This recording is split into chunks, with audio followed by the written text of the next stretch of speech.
Hey, it's Tuesday. What's up? Let's see. Yeah, we're live. It's Tuesday. Just right off the top, straight off the bat, keeping it real. What? How do you say that nowadays? Keep off the rip. Off the rip. Adam, Corpse, and Cess are out. J Spot, Dap, and Robbie are fucking in. I'm Kenny Powers. Yeah. Good, because you're going. Man, Robbie, you need to watch Shorzy. Oh, man, you need to watch Shorzy. I've been told this so many times by my own brother. You need to watch Shorzy, dude.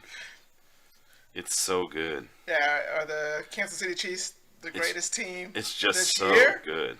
Or will they be the greatest team ever if they three-peat? No team has ever three-peated before. So. It fits so well. I don't know, man. You know, I think Chiefs fans that complain at any point during their season are spoiled brats. Absolutely. I hate bro, I created the KC NFL chat, and I want to leave that chat so bad. Every time Rayshawn opened his mouth, no, like Rayshawn, friend of the street. Like somebody like me and J Spot's dad. Yeah. They saw a Super Bowl happen when they were children. Yes. And it was like, wow, we won the Super Bowl. And the Super Bowl wasn't the Super Bowl it is now. Yeah, it wasn't. It was the first one. It was the first one, and it was just another football game. But now, 50 years later, if you win one, you go like, nice. That's awesome. Our parents being in their 60s, that's awesome. It's a miracle. You know what? If that never. It's the same thing with the World Series. I mean, like, when the Royals won the World Series, I lost my shit. I was like, Absolutely. No way. I never thought this would happen my whole life. The Braves won their one. Every single summer I've lived on this planet, gone to a Royals game and always lost. To the point where I stopped going to Royals games. I knew that I'm bad luck. and then the Chiefs won. I'm like, whoa, Kansas City's kind of good at sports now. Of course, then we lost all of our Royals players, and they've all retired. Shout out to Hosmer. Yeah. Literally, Salvi's the only one left that hasn't retired from the 2015 season. Oh yeah, because Two Hit Wit was after. Yeah. Yeah. Yeah. And then we win another Super Bowl, and you're like, all right, yeah, I mean, Patrick Mahomes, he is that dude. Then we win this one, and you go like, not gonna lie, I was okay with losing to the Ravens. I'd have been like, they got the MVP, they are a better football team, and they played all year, and it proves it. And then we won, and I go, how did this happen? The 49ers are fucked. We are going to body their asses inside out, and that's exactly what we did. No, those first 3 quarters were shaky. That's Chiefs football, though. Yeah, like, we kick it in the end, Chiefs right? football. That's how we say you beat their asses. That's a race shot. I wasn't worried for a second. Hyperbole. That was a race shot. Hyperbole. I said when I was sitting there watching the game with Marnie, I was like, MVS is going to come up big. Kadarius Toney is going to come in from an airplane, like WWE style. Wait, say that name again. Kadarius Toney. Kadarius Toney. No, I'm not saying it's not his actual name. It's just one of the few people I talk Rick and Morty with is Robbie. And there's the guy who the assassin. It's like Coropoulos Michael. Yeah. Coropoulos Michael. That's all. It just made me think of that. That's well, so Kadarius Toney, and in that meme, in order to bring this background to you, it'd be like, oh boy, here I go dropping more passes, because that's what Kadarius Toney kind of did this year. That's what he's known for. Yeah, unfortunately, I still think he's a great athlete, and I think he's got some. I think he's got some gas in the tank. Couldn't have won the last Super Bowl without him. Yeah. No chance. That's what you got. Mm-hmm. Yo, wrestling! What's at you. It's just me up in the chat so far. Mm-hmm. Either way, it's Tuesday night. We're getting started strong. So is the ice. It is raining ice out there. That's what Kitty was like. You going to school tomorrow? Well, I hope so. Boy, I'm working from home tomorrow. Don't be home, children. Man, I hate driving on 435 in inclement weather. It's so bad. I'm gonna die. Better you gotta be slow. Better drive slow, man. Better drive slow. But yeah, it's going. Let's see. What else? I had something else on my head. Whoa! That rocket ship came all the way in. How you doing, my friend? But yes, like J Spot was saying earlier today, we have Seth, Justin, and Adam are not with us tonight. But we got special guest Robbie Bolton in the house. Wow. Rest in peace to all the headphone users. Everybody's ears are ruined. My bad, everyone. I hope your mic or volume levels was at low, like at 10. I always jump into J-Spot's stream with volume at 200%. I live stream it through Adobe and with a filter that's just plus 300%. You hear us breathing from upstairs. Yeah, from upstairs. I'm like, tell Hero to stop. She's breathing too loudly. And you're like, my bad. Hero, you stop. You're grounded. You're grounded. For breathing. No more breathing for you. I hate it here. It's a hard knock life for us. As a parent, no more breathing for you is a phrase maybe I should be saying more often. Oh my gosh. I feel like I haven't used that enough. If I said no more breathing for you at a local, I would probably be like quartered. Oh yeah, hung up in the town square and like literally right there. Your own brother outside would have to come and arrest you. Like, man, excuse me, we have a disturbance. we received a call in regards to the disturbance. Robbie. Somebody's being toxic. Yeah, someone's way just too mean. You're you're too much much my space. Too much a naughty I need you to pants. back off. Let's not get into that. So like, Reddifer's been doing his card game thing, and he's been sharing with us like he's basically dealing with like the same type of dumb nerd stuff in the trading card sphere is. Yeah, the FGC. Basically, like it's like you never left. They share their opinions in a Discord, and the Discord owner's like, "Well, I think you guys are toxic, and this is my Discord." And it's like, I've seen a PSA to throw it out there. Just because you signed up for a free Discord on a free internet browser and downloaded it on your fucking piece of shit computer, you are not a community leader. You are not. You don't run a community. And what's crazy is like when I had to re-download Discord, I didn't know this. I didn't know you could monetize Discords now.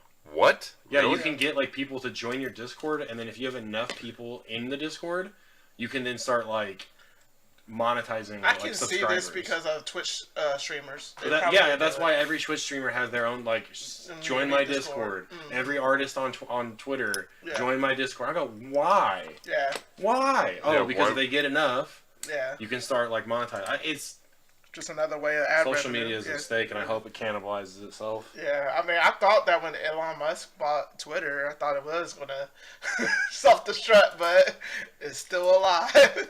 It's still alive. I thought it was gonna like go south. Also, I was really annoyed. I was like, man, all these people hate Elon Musk. I just learned how to use this shit to watch Street Fighter clips. Yeah. I'm gonna have to relearn how to watch Street Fighter clips. I don't know what to do. And then, nope, nothing. Nobody give a shit. Yeah. Everybody wanted to be angry, but nobody actually cares. We're all still using Twitter. Rinse, repeat until eternity. That's why I was hoping that social media cannibalizes itself. Because, like, would it make it harder to do stuff to some extent? Yeah. But also, I wouldn't mind, having... Dap and J-Spot's phone number on my refrigerator. I was gonna say, this yeah, okay, all right, let's go deeper. Yeah. Let's go deeper. All right. Robbie. Yeah. You know how you and I, when Dap's not around, we're like, let's do more Street Fighter events. Yeah. Let's do special ones that are different. Mm-hmm. That's specifically like how the Park University thing came about, right? Oh, we could do like team tournaments. Very specifically. Oh, I want to do team tournaments. Here's what we're gonna do. What are we gonna do? You can't get into the venue. Yep. Unless you have the text message. Okay. This is your ticket in. You know what? It's no longer. We just need you to volunteer for a max out. We need you to volunteer for the max out street team. Ooh, yeah. Go put up those flyers on those 100 billion other flyer plastered street signs around Kansas City. Yeah, if you're not overlapping a dog walking babysitter, then you're not doing your part for the Kansas City fighting game community. Up. Yeah, you're not allowed to come. Oh my gosh. Did you bring a setup? That still doesn't cover you not putting up flyers. No. We already had enough flyers at Johnny's card shop over wherever. Yeah. Price Chopper literally wouldn't let me do it. Yeah. Well, they're squares. Yeah, I understand. And you're not allowed to be in this tournament. But they allow girls to sell Girl Scout cookies outside their doors. Come on, we're not sexist. I love Girl Scout cookies. Just saying, man. Wait, do you? It should be. Yeah. Oh man, I fucking hate Girl Scout cookies. All of them? No, I can't say all of them, but yeah. I like s'mores. That's it. Samoas, are those good? Fuck s'mores. The coconut ones. Yeah, they're Caramel fucking Delights? good. No, Yeah, those are they're good. terrible. Yeah, those are amazing. Those are my I don't know if favorite. they're amazing, but they're really good. No, they're the lemon ones are godlike. Lemon ones are godlike. I like the sugar. Thin mints are okay. They're only okay. The caramel delights again are godlike. Pretty damn good. They came out with a new one that was like cinnamon toast one this year. I have not had that. It's good. It's literally one of my favorite flavors, though. Shortbread, like yeah, I'll eat it if it's there. I don't know. I'm not a fan of the peanut butter Girl Scout cookies though. No, that's nasty. Like all of them are nasty except for s'mores. I just don't really like cookies. S'mores is the best. So I mean, it also given the helps. choice. It also, to me, it's like it doesn't help that I don't think the Girl Scout cookies are very good. They're not. They're overpriced too. And they're also overpriced. Like $4 a box. They're like Overpriced. $6 or $7 or $8 a box. They Maybe were just up here in the North yeah. But at the Oak Grove Sunfresh, where I can get asked, "What do you mean? Do we take card?" Well, like Get with the times. like a square reader. House. Bobby, what's up, man? Like maybe a square reader, and what did you call me? Yeah, I read sometimes, but don't tell my mom. Who said I could? Yeah, exactly, right. Yeah, I read. I want to get invited back to Thanksgiving again. All right, my bad. Yo, I used to do Spicy Tuesdays, right? Yeah. Out of my little duplex. It was before both of you guys' time. Yeah. The way that you got invited to Spicy Tuesdays was you shot me an IM in Facebook. If I got your IM and I was like, yeah, I like vetted you or whatever, and Teresa vetted you too because we were together. We had just started our relationship. Then I would ask you for your phone number. If I got your phone number, I added you to a group text, and it would let you know if we're having or not, if we're doing it or not, and it'd show up at your own will. Mm-hmm. That was the only way we did it. So if people sounds pretty toxic and not if people inclusive. asked in Facebook, "Are we doing Spicy Tuesday?" There was never. No one asked. No, but I mean, not just no one asked. Yeah. If someone did ask, no one ever replied. Yeah. And then I started actually making Facebook events when that was like, because at first Facebook didn't have events. Yeah. That was like a new thing, and I was like, oh cool, I can stop cool, doing yeah. I can stop doing the text messages. Yeah, people can just I can invite themselves. Yeah, I can just put it on there, and if they make it, they make it. Yeah. So I had this conversation earlier this week with some of the Discord players, and I was talking about like somebody comes into Discord and they were like, "Hey, is Top in the Shop happening this week?" Your favorite question. And I was like, "Yeah, man. Just a reminder, all of the events, literally every single one of them, are all posted in the events channel right here in this Discord. Oh well, I'm not on Discord all the time. They tried to make it sound like I don't use Discord like you nerds. I'm actually on Facebook more." And I said, "Oh, in that well case. then, they're on Facebook before they ever get posted on." Yeah. So I made a joke like, Uh-oh. "Man, I'm gonna be dead, and my tombstone is just gonna say, Here lies Robert. Here lies Robert Votaw, 1987 to 2078, Top in the Shop every Thursday, 6 p.m. $5 venue fee, and it's gonna just be that etched." But here's the thing: by the time I die, and then on top of that, we're all gonna be standing in front of it, like, where the fuck's Robbie buried? So by the time 2088 rolls around, mark my words. Yeah. Welcome to dystopian. You're gonna be able to put like a screen on your tombstone. Oh, for sure. It'll play your stuff. Yeah. But mine will just be Top in the Shop promos, and I'm not going to pay for the premium, so you will have to sit through an ad if you visit my page. Because Cyber Jeff Bezos will definitely have that shit cornered. Can you imagine going to visit Grandpa and you're like, you've been down, you clean up the flowers, put the flowers back in the vase, clean off and then you press play, and then it's like, here lies Robert Votaw. But first, and then it's a kid flossing. Yeah, State Farm. Yeah. You have the Patrick Price. Who do I ever? My name is Patrick Holmes. Come on down to Shawnee Mission Kia. And you're like, God damn it, we forgot to get the premium ads for Grandpa again. Yeah, it's really gonna be like, oh wow, Granddad's premium subscription ran out. It's like. I was gonna say it's gonna be the worst thing you could ever do is never pick up a controller. The worst thing you could ever do. No, it won't. It will be when top of shop, and somebody will still drive by, roll the window down, and be like, "Hey, when's top in the shop?" Like, son of a bitch, dude. It's a never-ending curse. I remember you yelled at me when I asked that question. I said, "It's a shop." I was like, "Oh shit, I'm sorry." And like to J-Spot's point, I didn't know the scene even existed until I met him at the Best Buy tournament. Thing, yeah. Because I was like, hey, I don't know how to do a carry throw. How do you do that? And he shows it, and I'm like, oh my god, okay, my money's made today. I know how to do a car throw now. And he's like, hey, let me add you to this Facebook group. And I was like, Facebook groups? What, that's a thing? Facebook. Like, I wasn't even, like, I didn't join Facebook groups. Facebook groups were like, I Heart Green Day fan page or whatever, like that, and a Justin Bieber fans only, or like Kansas City Farmville Association. Oh, nice. Let's get in that one. I've always said this, like the KC community was the first community I ever joined. I didn't know there was a Georgia community. I was just visiting here during the summer, and I just go on Google and typed in Kansas fighting games, and then it pulled me up to their SRKs. But the thing, I think J-Spot added me to the wrong one, because I got added to the SRK page where Screen Lane Showdown is the profile picture. Oh wow. Yeah. And I was like, oh. Well, no, because back then we had multiple ways, and like basically, if I was adding you to that one, you were pre-vetted. Mm-hmm. So when you go to get into the main one, you didn't have to like. Oh yeah, you told me that. You're like, join this one, and then you will get an invite to the other one. Yeah, I remember that now. Yeah. Mm-hmm. No, we set it up there that way, like specifically, so that like the SRK people could just like roll over. Mm. Instead, now I have the actual SRK people, the Middle Eastern pop star. Yes. SRK. Shri was it Shri? It's something. Shiri.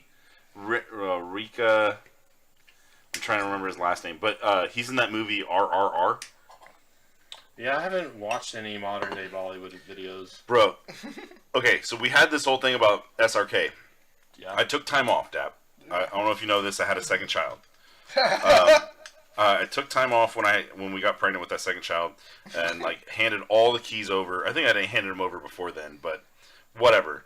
And then Robbie tells me one day, and he's like, dude, we're moving away from the SRK name. We're going to change it to KCFGC.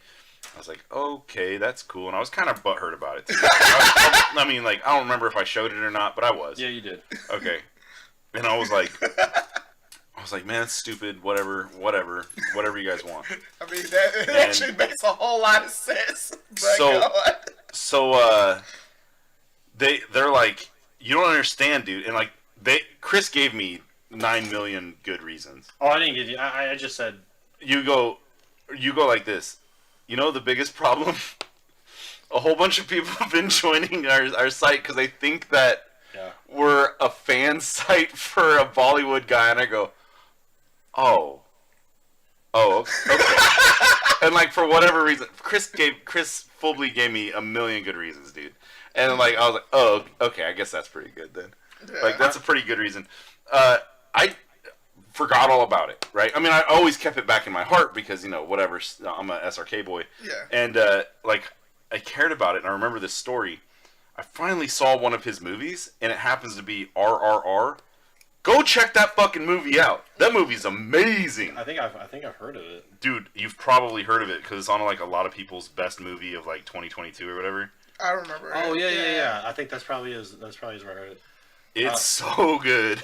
Yeah, in 2016, I was like, man, if we're gonna do bigger events, I was like, man, with Street Fighter V coming out, I said I feel like we should rebrand the scene, KCFGC, and Chris was like, a lot of people are gonna be upset with that, and I was like, I get that, but hear me out. I was like, look, it'll be easier to find for people. Also, in the inevitable circumstance where we will have to add Smash to our roster, this is our universal in.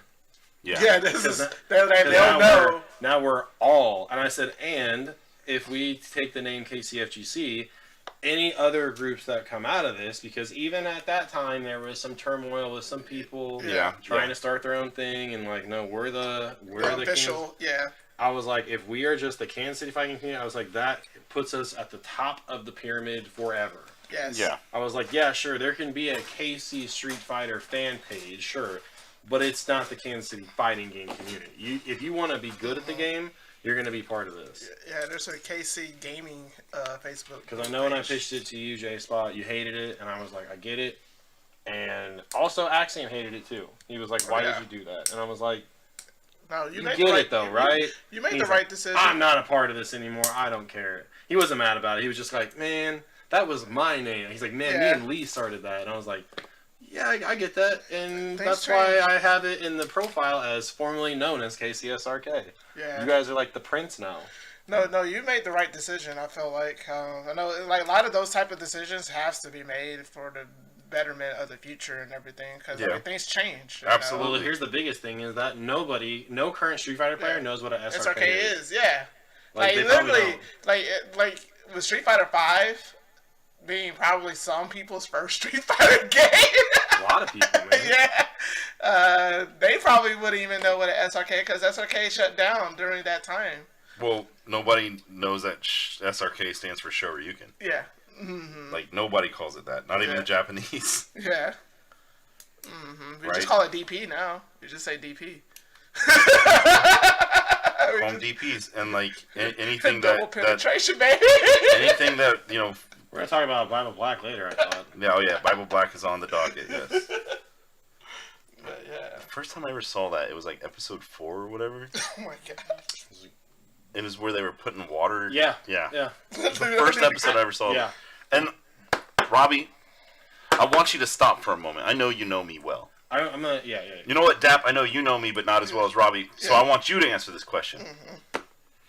Do you know what scene I'm talking about? No, I don't, because I never watched Bible Black. Okay, good. Then you're not part of this conversation anymore. Okay, Robbie. Yeah. I saw that scene, or I saw that episode first. Mm-hmm. After I saw that episode, what did young J-Spot do? I think young J-Spot is like unsure, right? Because I don't know. Because you being 14 is different than me being 14. Never mind.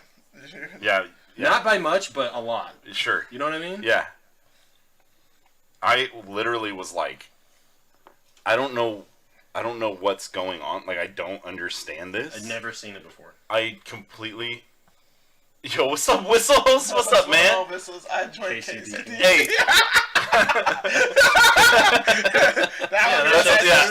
That's what we call our St. Joe branch. Yeah, our St. Joe branch is KCDP, and it's meth colored. But we need to get shirts made of KCDP. This is a good event. We need to remember it. I was like, I don't know what this is. I'm into it. I don't know what it is. Where's the rest? Like, if this is episode 4, where's the rest? My Bible Black experience was completely by accident, because I would think I was like trying to find. I think I had watched like Ninja Scroll or something. Oh yeah. So like I was which has some of that in it too. I was like, maybe 14 or 15, and for those of you who don't remember what it's like to watch OG anime back in the day, like there was no Crunchyroll, there was no you just go to Funimation, there was no streaming, so you had to like find this on like LimeWire. Yeah, LimeWire and like anime. What was the one that started with a K? Kiss Anime? Kazaa. Oh, that's where I found a ton of anime was on. The 3 ones that I used growing up was first it was iMesh, which was a client based out of the Middle East that my dad was like, this is way better than Napster. It's way faster than Napster, and you can't get in trouble for downloading stuff like with Napster. Because, you know, back then you were like, oh, are the FBI just going to show up at our house and, like, arrest us for downloading, you know, Nookie by Limp Bizkit? Yeah, for some reason I knew it was going to be Fred Durst related. That was the first song I ever downloaded illegally. Dope. And I don't know why. I just knew that the kids on my street, like the older kids on my street, were like, this song ruled. It was Wait and Bleed by Slipknot, and then Nookie by Limp Bizkit. Yeah, we're the same guy. So, like, I was, like, looking up, like, Ninja Scroll, and it was, like, I type in Ninja Scroll into either LimeWire or iMesh or LimeWire, and it was, like, Ninja Scroll full blah, blah, blah, cam rip, you know, all the billion sub tags that you would see on, you know, illegal media back in the day. And then it was, like, Bible Black, uncut version. And I was like, what's this? That sounds crazy. And I wasn't ready. I wasn't ready at all. Oh my gosh. I got blown the fuck out. And yeah, I was a sheltered child. Hey man. Oh, it was an immediate delete off that hard drive. Yeah. Like, if my parents find out what I had done, one, I'm not getting into heaven. Yeah, first off, you're not allowed to go to heaven. That ship has sailed. Yeah, you look at it and you go, you know, forgive me, Father, I didn't actually like it. I hated it. I actually hated it. But this meanwhile, was clearly a test, right? But when you get to the pearly gates and like you can see my hand, be like, I watched Bible Black, and the angel staring at you is gonna be like, my man.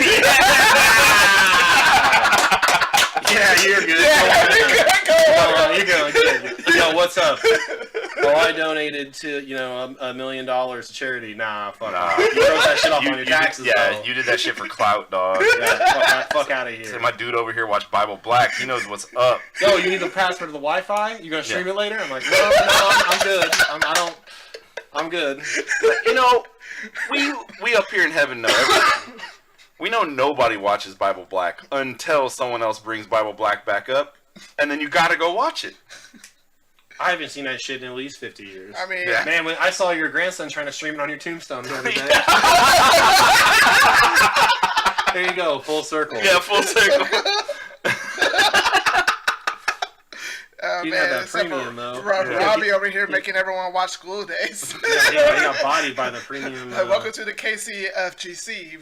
We were formerly known as KCSRK, where you had to watch Bible Black. But now we got to watch School Days. So, I like School Days. Since 2014, when I watched School Days for the first time, every single year I've gotten somebody new to watch it. Right.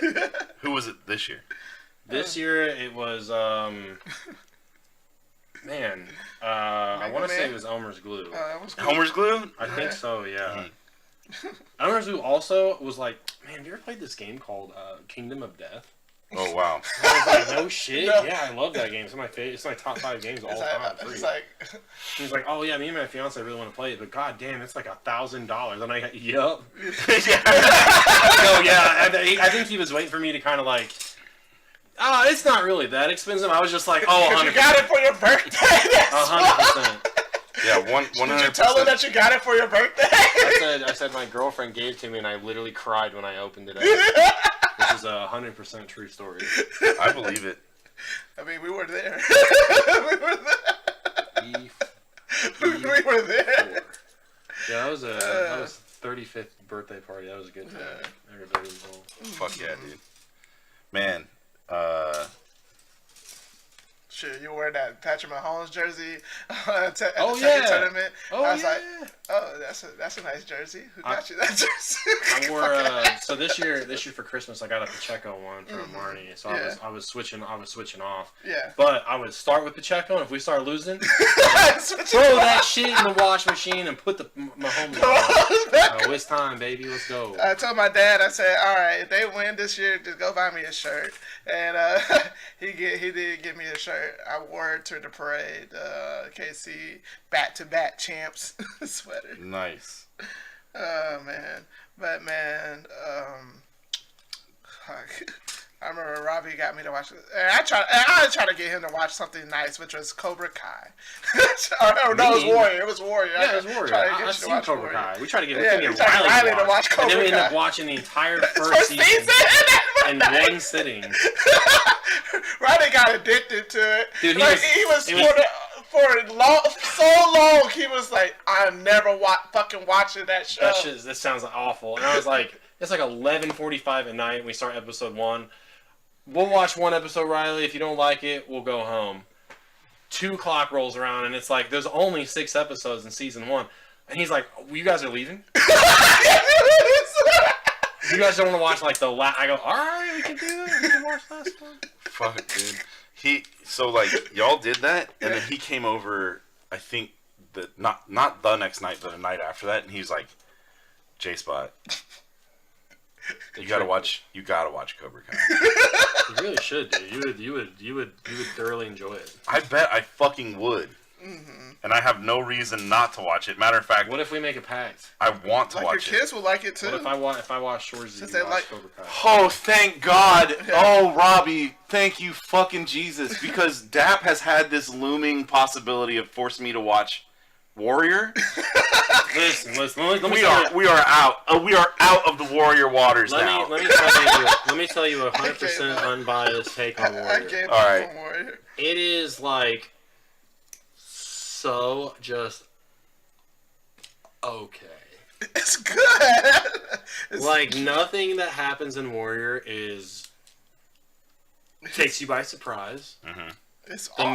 The main actor is awesome. Yeah, it's cool. The setting makes me like, yep, there's one more era in time that I'm so fucking glad I wasn't.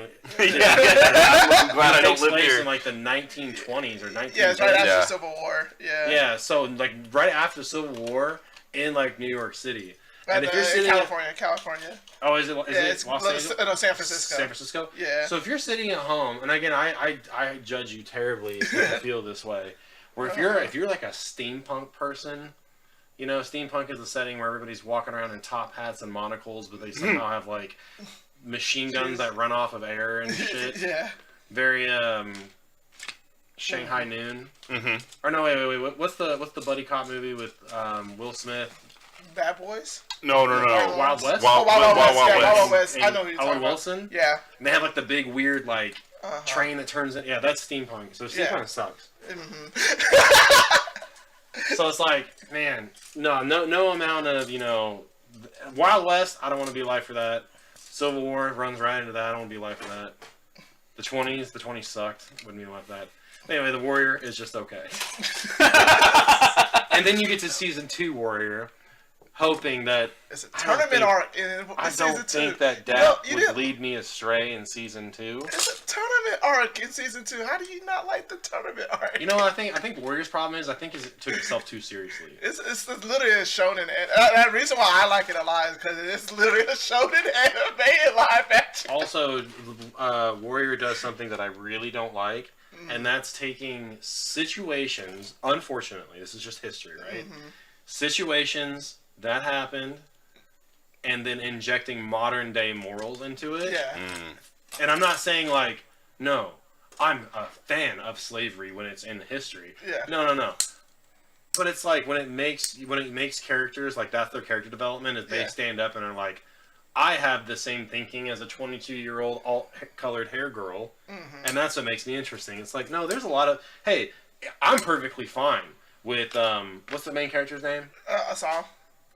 I'm perfectly fine with Assam whooping every white person's ass. From here to Oregon, baby. Yeah. Like, I have no problem. Yeah, like, what's his name? Leroy. No, not Leroy.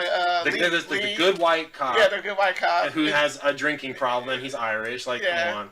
But anyway, it's like, no, every single white racist person in that show, whoop their ass, bro. That's in line with it. But when the mistress or whatever is like, I have the same thoughts as somebody in the year 2021.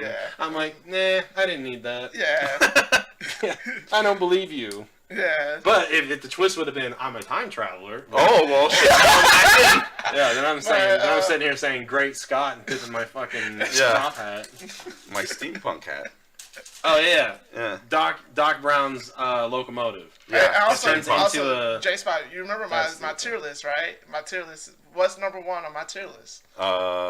Redheads. Oh yeah, but what's my other number 1 on my tier list? Oh, Asians. There you go. What is the Warriors full of? Oh wait, number 3. No. God damn it, no. Number 3 though. What was number 3, Dab? Brown people. Brown. Just brown. Just brown. That's all. He said it. Cap said it. Oh, God. But yeah, we don't know how to translate it, but that's what was said. Yeah, I mean, okay, but that man, I mean, it's all good, man. You don't have to watch it. You're a wonderful dude. I just you don't have to watch it, man. Porn. Oh no, the Warrior definitely is it's not the Warrior, it's me. Yeah. You don't have to watch it, dude. It's on Netflix. HBO kicked it off, and they didn't renew the season. Yeah, season 2 just ends, bro. Yeah, they didn't renew it. There is a season 3. They did give it a 3rd season. I haven't even watched it yet. That's well, it's so part. good. How did you not watch it, dude? I haven't watched Loki. I haven't watched. What other shows I haven't watched? I haven't watched a lot. Breaker? I haven't watched. That's why. Yeah, I haven't even read the new season of Breaker. Wait! You haven't watched Shorzy? No, I haven't finished it. I have one episode left, and I just haven't finished it. Wow. Yeah. I still haven't watched. What is it called? Letterkenny. I need to watch that. It's all right. I can't find E4. Why can I not figure out what it's just gone. Is it in your box? Wait, is this E? Oh, that's. Or is this whole thing E? Yeah. Oh, I thought this was ABS. That's not it. It's just saying what type of plastic it is. Oh, that's what ABS is. Well, we're gonna get rid of that. no now more, it's E. Oh, okay. No more confusion here. The confusion has been absolved instantaneously. So people watching at home know that every single person around this table right now does in fact play a lot of Street Fighter 6. Yes. Mm-hmm. And with the fighting game comes various changes throughout the game's life cycle. I'm sure if you played Street Fighter on the SNES, you might have had 8 different cartridges of Street Fighter 2, Super Street Fighter 2, Street Fighter 2 Hyper Fighting, and so on and so forth. Yes. So right now we got our first kind of... This isn't the first patch. This isn't the first patch, no. Not the first patch, but it was the first patch that's really kind of like made with some waves in terms of both quality of life changes and some overarching balances. We were kind of discussing this before we went live, but my character Ken should not have been done the way he was done, and I'm mad, and I'm gonna post about it on Twitter. Okay, now you guys go. Okay. As a person who formerly hated Ken and cursed his name at every chance he could get, who said that he was 1A and 1B for like 3 or 4 months into the game, I don't feel bad at all for Ken's changes. I don't feel bad at all for Ken's changes. However, I do feel that he is not as bad of as a character as I originally thought. So here's my other thing. That's okay that you feel that way because you're a scrub. But more importantly, I don't like the way that they nerfed the changes they gave to Ken because it's a sign of things to come for the rest of the game. Yeah. Just like I didn't like that they waited until the very, very last balance patch of Street Fighter V to completely take away Urian's EX reversal.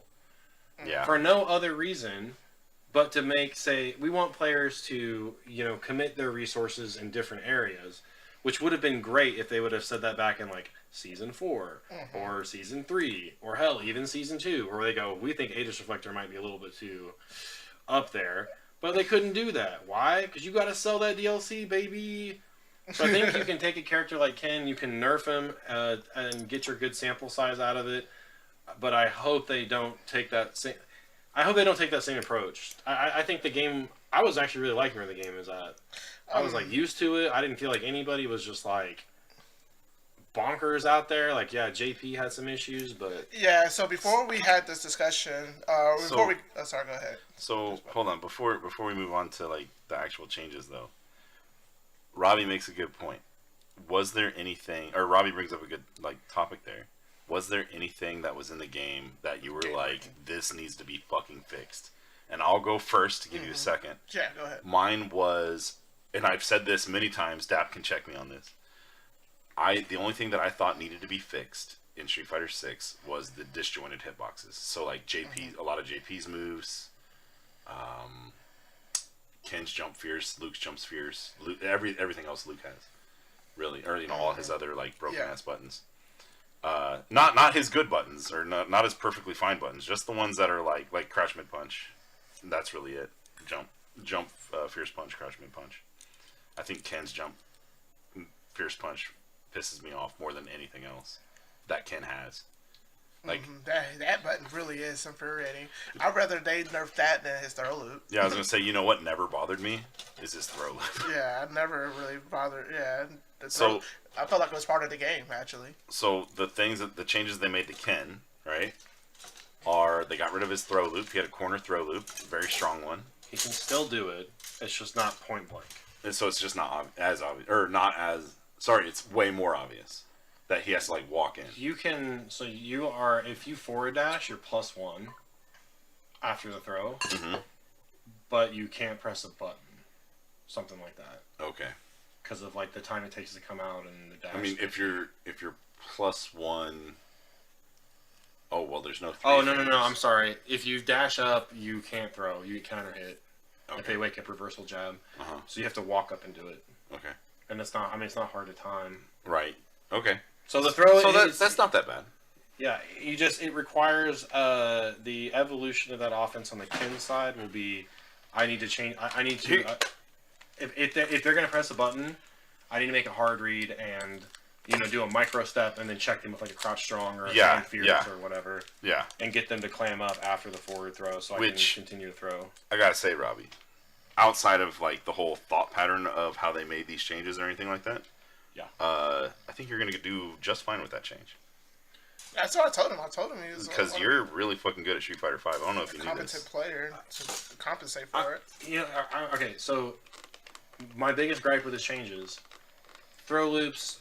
Okay, whatever. At least this time around, I was a competent enough player to where I felt like I got to use them to their strength. Sure. Whereas in Street Fighter 5, when Ken had his throw loops in Season 2, I did not understand the game the way that I thought I did. Sure. So that advantage of having a throw loop was lost on me. Yeah, you never owned it. I never owned it. So by the time they took it away, I was like, dang, I wish I was good enough at the game to have actually taken advantage of that. So I understand why it's strong. Use the fuck out of it in Season 1. That's fine.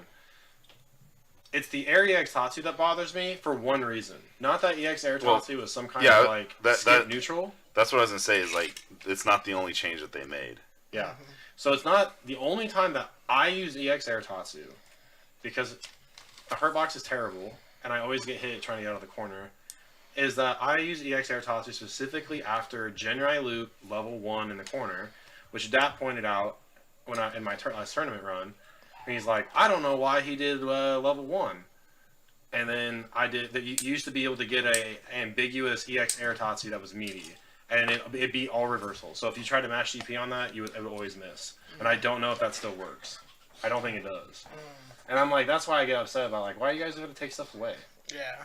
And to your point, before Teresa comes in to interrupt us. No, I'm not going to. I'm going to play games. What's up, my love? I agree with you. The fact that Capcom should be wary about trying to homogenize the game, because it's the game should allow players to express themselves into the game, into the characters that they play with. So it's I get what Capcom's trying to do, is trying to make things balanced and fair, so every character is competitively viable. Maybe. But because there's $1 million on the line here. So, but honestly, though, the players themselves usually determines and dictates how the meta of the game will become. Because one thing becomes strong, then players will develop counterplays for that. Man, I've asked this question specifically to J-Slot since I was learning the game Street Fighter Back Court. And after Glenn kicked my ass up and down, the universe, with Ibuki in Street Fighter 4. Yeah. Well, if you know anything about Street Fighter 4, you know that Ibuki has legitimate, Vortex. God-given, unblockable kunai setups. Mm-hmm. They are unblockable. You don't get a choice in the matter. If you do somehow block the right way, the Ibuki player probably screwed up. So I would ask J-Spot things like, yeah, but do you think the developers, like, meant for that to happen? No. Like, do you think that they knew about it and No. just let it rock? And J-Spot's answer at the time was like, No. yeah, 100%. No, they didn't care. They didn't So, care. we actually had this conversation a couple weeks ago when we were driving around about Tekken, and it was like, how far ahead of the game do you think the developers are? Right. In terms of, like, meta. Yeah. Because I think it would be naive to think there's a bunch of computer nerds sitting around at the offices of Capcom that don't know how to fucking play fighting games. Mm-hmm. So are they going like, man, this EX Air Tatsu is really good, and I don't know if anybody's using it right. Mm-hmm. So this follows with my next thing. The number one thing I always want on a patch notes, not new frame data, not new damage, not new combo routes. The thing that I always wish we got in patch notes was why. The intent. An absolute direct answer of why we are doing the things we are doing. Mm-hmm. And we got that kind of when Combo Fiend was doing it, because when they did the Ultra reveal, he went through every character and did a YouTube video about this is why we think they should get this change. And he went through and you were like, oh, that makes sense. He did something very similar with the Marvel vs. Capcom 3. Well, not him, Clockwork. Clockwork worked on the MVC3 strategy guide and provided insight to each character's playstyles and what like the intended use of these characters are for. The developers for Street Fighter 6, actually, they did in the patch notes give us reasons as to what they were trying to accomplish with this patch. They gave us the like three for key. this one right now. Yeah, they gave us three key reasons. Yeah, they gave us three key reasons as to why they made the changes they did. One was that they felt that there were certain moves that were too powerful. Two, they felt like there were certain moves that they did not feel was being used correctly. And three, just bugs or whatever. Yeah, the obvious kind of. I don't know, and I'm not saying kind of and like, well, they didn't give it in the way that I wanted it. Yeah. It's like I just would like to understand like what the thought process is, because the Mm-hmm. balance patterns that we saw in Street Fighter V felt so random. Yeah, it was. It did feel random. They were so like all over the place. And like, again, this is a tinfoil hat theory. What if Ken is too good, and Akuma comes out, and Akuma is underwhelming, and nobody buys Akuma, and they just say, "I'll stick with Ken," which came in the box. So then it's like, tinfoil hat theory states maybe they're nerfing Ken so that people will buy the next Shoto to come out, and they buffed Ryu to take attention away from nerfing Ken. Who knows? There could be various reasons. That could be a legitimate reason. They want to make sure that when Akuma comes out, not necessarily buffed Ryu to. Or you're like, yeah. Look, I mean, I didn't just nerf people. Look, I buffed Ryu. I buffed Ryu and Jamie. How dare you? How dare you say that to me in my face? And then like, they're like, yeah, we're trying to dictate the meta of the top 5. So that's what I'm saying. It's like, do you guys want the developers to do that, or you want the players to do that? Because when we were watching Capcom Cup, right? Who won Capcom Cup? It wasn't Luke. It was Jerry. The Jerry player won Capcom Cup. So, and people were saying that, and people were after every tournament, because Nephew got second at CEO. That was the first big major for Street Fighter 6, right? People were complaining about Jerry, saying that she was broken when the game first came out. They were thinking that she was top tier, broken, right? Yeah, she's still pretty strong. But what happened? What happened as the game progressed, though? Jerry started going down towards the oh, Jerry's not that bad anymore. Oh, Jerry's actually not better than Cammy. Oh, Jerry's not even better than Ken or Luke or JP or... You know why? What's that? Because Japan tier lists have always been based off of Japan sample size. And case in point, in Street Fighter V, Cammy was never higher than B tier. Yeah. Why? No, it was always B. And I'm sitting there, and like, people in America are like, bro, Cammy is so good. Dude, did you not see Combo Breaker? Top 8 was like 6 Cammies and 2 Akumas, and then Infiltration's random jury. And in Japan's like, yeah, it's not that good. Why? Because Mago plays Cammy. Because, like, all their top people play Cammy. So they're like, we figured it out. We're not too scared of that. Now, you bring that bitch Laura up in here, well, we don't know what's going on. G, we don't know what's going on. But it goes back to the point of saying, yeah, like, jury became less prevalent Street Fighter 6 because people started to figure her out, right? People started to like understand, okay, I know how to stop jury. She likes to drive rush, she likes to do food her stops, blah blah blah. I gotta find counterplay in order for her to stop her game plan. And so, and then not only that, her game plan started to get figured out, other characters' game plans started to get more explored. Oh, wow, Luke has this godlike crouch or medium punch. Why aren't I using this button a lot more? Oh, Ken has this jump round or jump fierce. Bro, I'm gonna just jump on people all day with this button. Oh, JP, OD Amnesia. Did you see this 60% combo that I can do with OD Amnesia? If they try to throw me, I really wanted. I was really hoping. Like I've been saying this since whatever for Street Fighter 5, where I was like, man, I really hope that they nerf or they take their nerf buff philosophy and they just nerf people's hit points. Like I would have been fine. I think I say this. I think I would have been fine with JP staying exactly the same but having 9,000 health. Oh yeah. And just for the reference, everybody at home, average stamina is 10,000 in Street Fighter 6. I mean, and I'm like, oh okay, because then you have a Akuma, you have a Seth character Seth's character, where he has all these tools, but he also has the lowest health in the game, and if he messes up once, he's dead for it. Yeah. So that's what I'm saying about how like players develop the meta. You know, players are the ones that decide, you know, what's broken, what can be beaten, what's balanced and unfair, right? I think there's too much bias though, man. Yeah, and it's gotten worse over the years because of social media, where now is like people are now able to cry out into the void about things that they cannot deal with. I mean, Beansman is a prime example of that we have in our community. Shout out to Beansman. Yeah, shout out to Beansman, friend of the show, friend of the cast. Yeah. Where you have him going into the chat, always complaining about whatever character flavor of the character of the day is, right? Instead of going into training mode, figuring out how to actually beat it, right? And that's, I feel like that's been a problem for a while, ever since Street Fighter 5, where players are waiting for developers to fix and solve find the solution for them, and instead of finding it themselves. Which sucks because like history of fighting games, like can you name a more dominant fighting game character than Phoenix?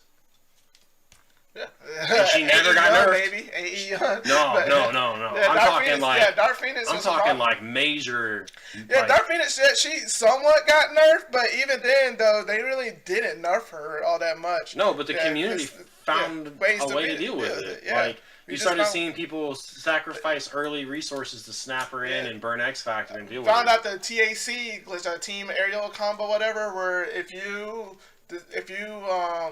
TAC one side, right, and you X Factor cancel it, you can TAC again. And if your opponent guesses wrong the first time, they cannot counter it. They can't counter it. So people found tech where, okay, I'm going to fake it out as if I'm going to TAC up or down, because if you TAC left, you force them to switch their character or whatever, right? And so we're like, or no, you switch their character, you're still a meter from them. So we found tech to say, okay, I'm going to fake it and pretend I'm a TAC left the first time, X Factor, and then TAC left. Take their meter. Kansas City Shuffle. Yeah. and then they won't have Dark Phoenix. And so, like, yeah, like, again, it goes back to the whole, like, the players are the ones that develop the meta. But in this age of fighting games now, developers they feel somewhat compelled to have to create the meta themselves. And that takes the creativity out of fighting games. So I'm saying, man, I wish they would just say why. Yeah, this conversation would be pretty squashed if they said why. Yeah, Because then we would go, oh, the question would evolve from, oh, what do we think they're doing? We'd know what they're doing. It would evolve into, why haven't they done X yet? Yeah. Weren't you the person, J-Spot, that said there are certain that they have a team of developers that are working on each character individually? Like, they don't really... That's how they did Street Fighter 2, and they said for the first batch of Street Fighter 6 characters, that's how they did it. And everybody, separate teams brought characters to the table. And so I think that plays a part into it as well. Different philosophies.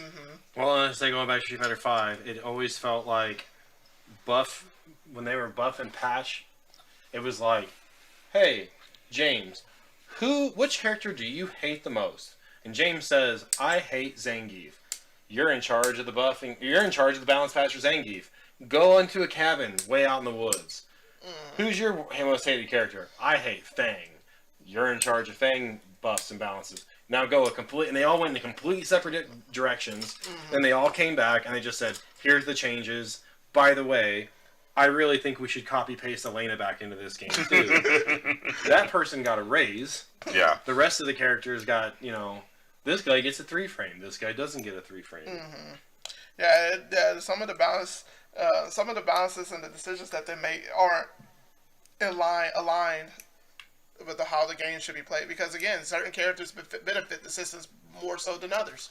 Like, Zangief, for example, Manon, for example, don't get much off of Drive Rush. Like, what is she supposed to do with Drive Rush? It's a mix-up for her. But anytime that bitch goes green, God, for us, it's scary up, as fuck. Yeah, I'm just trying to help out Elmer's Glue right now. Well, I mean, but like, I wish that this patch would have been, because again, I think the only character that strictly deserved to be nerfed was JP. The fact that his crouching heavy punch had literal air involved, I didn't know that until I saw the notes. I didn't know that. Yeah, I didn't know that because I was always wondering why his crouching heavy punch just always beats everything. I was sitting here going like, well, he's low to the ground, maybe he's low prone. I shouldn't be jumping anyways. Yeah, that's the response. That's the accountability I took. Yeah. And instead, it's like, oh no, he was never supposed to. I never even had a choice in the matter. Yeah, and that's what, and things like that, things like that should have been addressed. And sooner than later.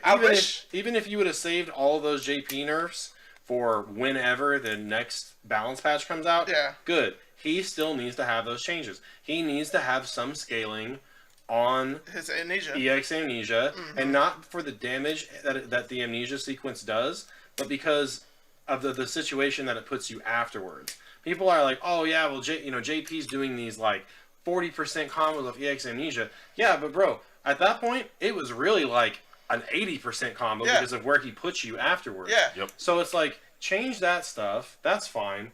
Leave everybody else the same, and just I'd have been okay. I'd have been okay with the game. I was like, just getting to a point where I was like, you know what? There's not anything in this game that I'm just like, I hate dealing with this. Because I always feel, because in Street Fighter 5 there were definites. You can't do anything about Bison stand heavy kick. Right. It's always +3. You can't do anything about this string because you don't have a 3-frame. Yeah. And in this game, it's like, man, I'm really starting to figure it out. And it's just like, we're gonna do some random changes. So again, like I hope that it's just a proof of concept thing, and it's like, Ken's jab hitbox got extended on it. I don't really know who's gonna whiff punish Ken jab, but I guess that's the thing now. I think they did that because block strings. So like when Ken does like 3 jabs or whatever and whiffs the 4th one, then with punishing it'll be more consistent than before. And so it's forcing the Ken player to actually be smart with using their normals during block strings. Yeah, but that's such a weird take considering that none of his buttons are plus.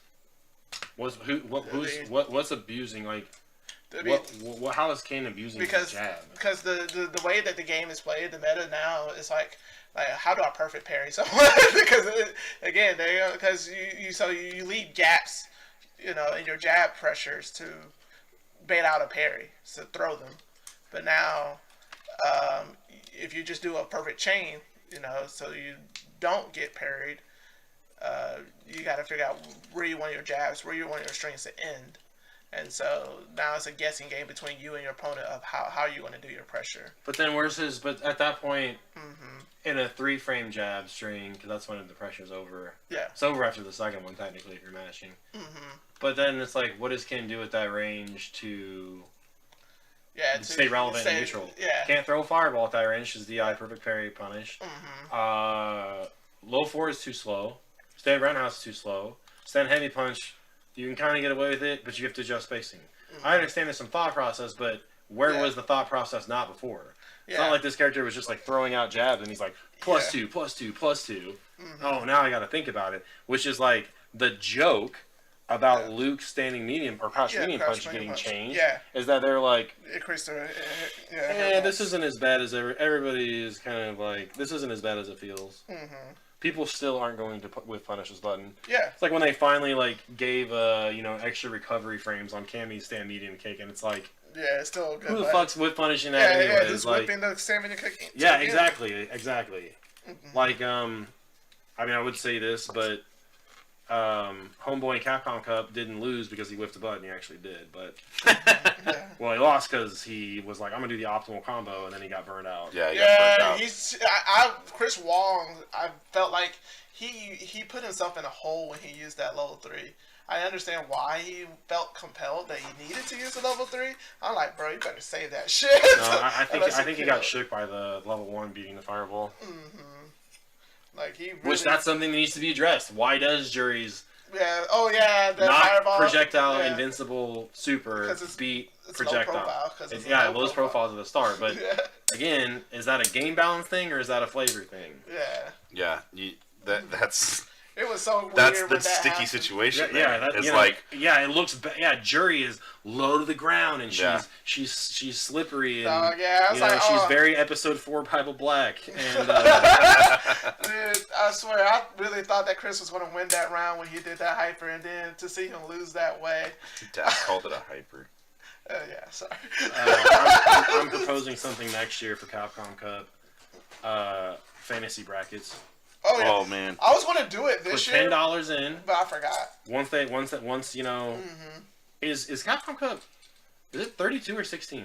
It was 48 people. 48. It's 48 people total, and then they all get into pools, groups, 8 pools. I hope they don't do that shit again. They are, because they still want online qualifiers and all that stuff. That was the next discussion that I wanted to have with you guys, because I brought it up to J-Spot earlier before you got here, Robbie, I wanted to bring it up to him earlier, but I forgot to, there's been a lot of discourse on social media about the quality of opponents in Capcom Cup. And I'm thinking to myself, well, which would you rather have? Would you rather have the best of the best? Hold on, wait. Before you give your idea, what's this discourse? Like, what exactly is it? No. This is what I'm explaining. The discussion that people are having on social media is like, none of the top high-level Japanese players, no Daigo, no Tokido, no Kakaru, no Bonchan. They're not good enough. They don't get in. Hold on. No Punk, no Idon, no who else? Alex Valle, no Mike Watson. So like none of these guys were actually at Capcom MLB. Cup. So were they was Capcom Cup actually a legitimate tournament? Was it really the best of the best? Is Uma really the best player of Street Fighter 6? And so it's like, well, Capcom set up this thing where it allowed players who don't normally are not even able to travel to be able to compete. Like, give them an opportunity to like actually prove themselves to be able to be on that stage and win. Do you think that's a good or a bad thing? Are the Chiefs the best team in football? I mean, no. No, they're not. I told J-Spot they were. No, they're not. Robbie, you know what's fucking funny? And you know what? The 10 seconds we had of this actual conversation, I turn and I go, but are the Chiefs the best football team in football? And he was like, yeah, they are. And I was like, shut the fuck up. So, okay, Uma is not the best Street Fighter player in the world. Yeah. He is the best Street Fighter player on Sunday. Yeah. And anybody who's ever been in a tournament or a competition understands that winning in any sport, this is why there hasn't been a 3-peat. Yeah. The consistency is so astronomical. It's hard. Some days, you just have your day. Yeah. I guarantee that Minna could have fucking thrown the wallet down, played Uma afterwards, and probably stomped his ass 10-2 or 10-3. It doesn't matter. Yeah. You win the matches you're supposed to win. And that's it. Yeah. That's it. Like, I get it. And there's this weird thing, because this is what Beans has been complaining about. He's been saying Capcom Cup is trash because some random dude from Africa got in over Daigo. Is that really a thing? And it's like, yes, because that random. First off, you're gonna like discredit this guy for winning. He still won a Capcom Cup qualifier. It don't matter who he had to play. Yeah. That's the point. And there's this weird like sympathy march for top Japan. Players. Yeah. No, it's not even top players. It's Japan. 100%. That's what I was getting. You go home and you polish your fucking katana every night, and I get have so a upset tea with Watson, ceremony. friend of the show. I get so upset with Watson, friend of the show. I'm gonna say it again. I get so upset with Watson, friend of the show, because of how he dick rides Japan every fucking time. He always talks about how, so and so from Japan didn't do this. I wanna go ahead and state. Yeah. He does do that, and there is a reason why he's a friend of the show. Yeah. Anyways. Yeah. Because it's so annoying. Because Japan has typically been, the last time Japan was best in the world was when they got a game 2 years before everybody else. 2014. Sorry. Turns out they're just players like everybody else. Do they have a great work ethic? Absolutely. Do they have a history of known champions? Absolutely. So does North America. Japan didn't win a single fucking marble tournament. Get the fuck out of here. Nice try, Rocket Raccoon. Not good enough. Black Eye, whatever his name was. RF is one of them. Came with Nemo. Nemo was one. I forgot there was another one. It was the Nemo, Rocket Raccoon RF, player, though. Fuck. I know who you're talking about. He was at final round. Great guy. Yeah, he was at Not final taking anything round. Away. But hey, you didn't win that shit either. But he did win final round, though. Here's the thing that's confusing, right? Never came back to the U.S. Yeah, because he got bullied out of there. I felt bad. Which is awful. Yeah. Here's the thing, though, is I think newer players that are coming into Street Fighter 6, they see Moment 37, they might watch a Capcom Cup or whatever, or see, Infiltration say download complete, or Tokido say, fighting games or something so great. And also, with the heavy crossover of just Japanese, I don't want to say influence culture, but there's the adjacency there of, hey, do you watch anime? Otherwise known as Japanese animation? Yeah. Do you play fighting games? Oh yeah, I do. Cool. There's the crossover because the games are made in Japan. So anyway, where I'm going with this is, it's like this desperate attempt to be like, I want so badly for Daigo to win the big tournament again. So and spoiler alert, Daigo ain't been a top fucking player for a long time. Like, and that's okay. And that's fine, yeah. No, that's like saying, he's technically retired. He's honestly Michael Jordan. Michael Jordan on the Wizards, was he the same Michael Jordan when he was with the Chicago Bulls? I don't think that Daigo is not the greatest fighting game player of all time. Justin Wong is. And then after and it goes Justin Wong, Daigo, Sonic Fox. And Sonic Fox could be number one over Justin Wong, and Sonic Fox would get his head out of his ass. And because just based off longevity. But it's like, we're not going back to the times of grand finals, Daigo versus Alex Valle. That time has come and gone, and that's okay. Same thing is like when the Chiefs won their first Super Bowl against the 49ers. The tournament was going around was called Mickey Mouse Super Bowl. Well, the 49ers suck. Garoppolo's ass. Kyle Shanahan can't coach his way out of a wet paper sack. All this stuff, but we still won a Super Bowl. And then literally people were being like, yeah, well, if we had Joe Montana. Oh, really? One of the greatest players of all time? Well, it doesn't really count because Brady retired. If Brady was still in the league, he would have beat Mahomes. And it's like, man, y'all can do this water cooler bullshit talk all day, but it's like, I don't get the fanaticism for if we don't have, dude, it sucked watching Capcom Cup, and top 8 was Momochi, Daigo, Tokido, Fudo, Ita, and then Infiltration, and then Justin Wong. And you're like, United States only got one shot at this, bro, and Justin Wong is out round one of this tournament. Yeah, he came in at losers. And it was such a big deal whenever it was the first Capcom Cup for Street Fighter V, and Knuckle Dew won. And Grand Finals was Knuckle Dew and Ricky Ortiz. Yeah. And it was like, what? And now you think you're going to see Japan being like, well, the best players weren't really Well, represented. now the issue becomes now, Street Fighter V is just not a good game. Which... It doesn't matter. It's the play that we had at the time. It doesn't matter. People still played it, right? Yeah, it is. Japan didn't win Street Fighter V because it wasn't a good game. It wasn't Street Fighter 4.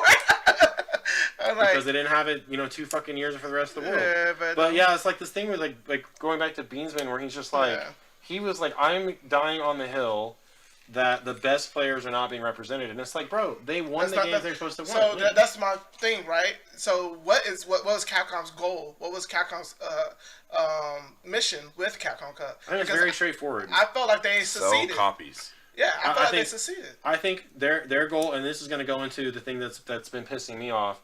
Their goal was very straightforward. We are going to put our dicks on the table and host the biggest fighting game prize pool ever seen in the history of the genre, and we do not care what everybody else does in response. And that's exactly what they did. I think there's a slightly different way to say it. And they did so in a manner where everybody could compete. Yeah. Everybody was allowed to show up and play if they wanted. And it was a huge... It was, you know what? It was all free. It was all free. What other competition can you participate in? And the goal is to win $1 million, and it's $0. $0 entry. Obviously, barring travel and everything else. Yeah, but it was all free. Like if you qualified an online qualifier, you didn't pay a single dime. You sat at home and did that shit. Because they flew you out. They flew you out to Capcom. They flew you out. You got a food stipend. They paid for your hotel room. Yeah. Fucking stand up, huh? The thing is with Capcom Cup, I know there's. So I thought you were asking about like the way they did the pools and the way that they went about it differently. The format I was telling you, it could have been done different. It could have been done better. But because like I understand the gripes behind Group F, but it was random. It was fucking random.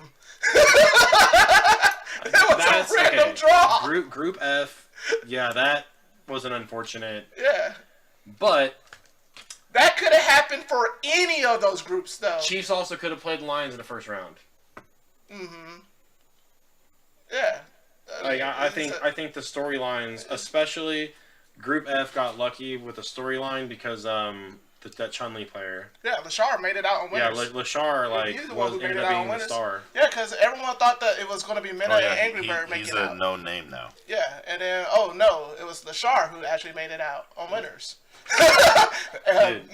Minna RD barely made it out himself. You know Maximum Carnage. Oh yeah.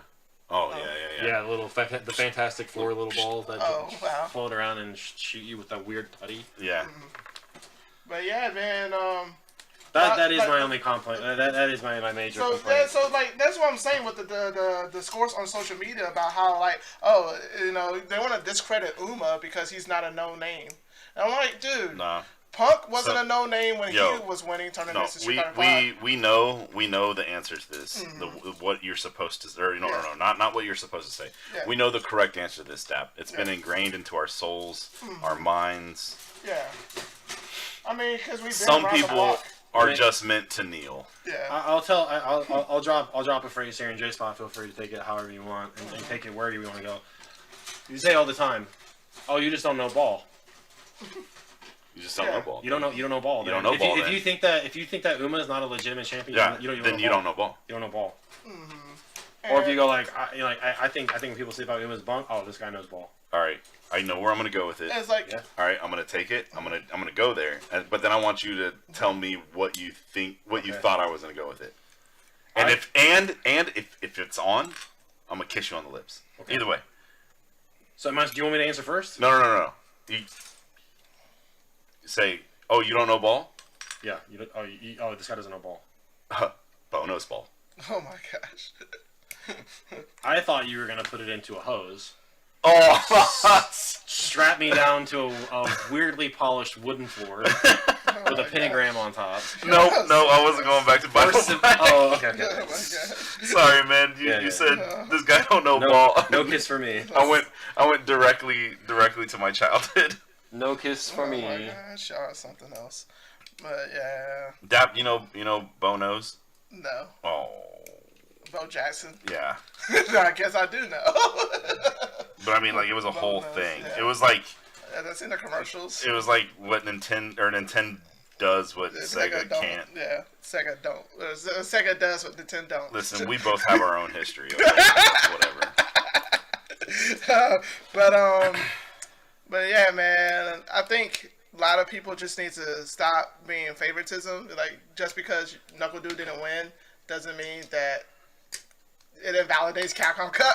Just because Knuckle Dude didn't win. I think the big thing that's like okay, so what I saw online is not this conversation. Mm-hmm. It was specifically like, oh, this format was great until we got here to these pools, and now that the fact that they're random, we've ruined the whole thing and just basically thrown $1 million at no one, right? Mm-hmm. So it is a shrug at UMA, but then it was also like at the way the tournament was ran. Correct. And my thing is like,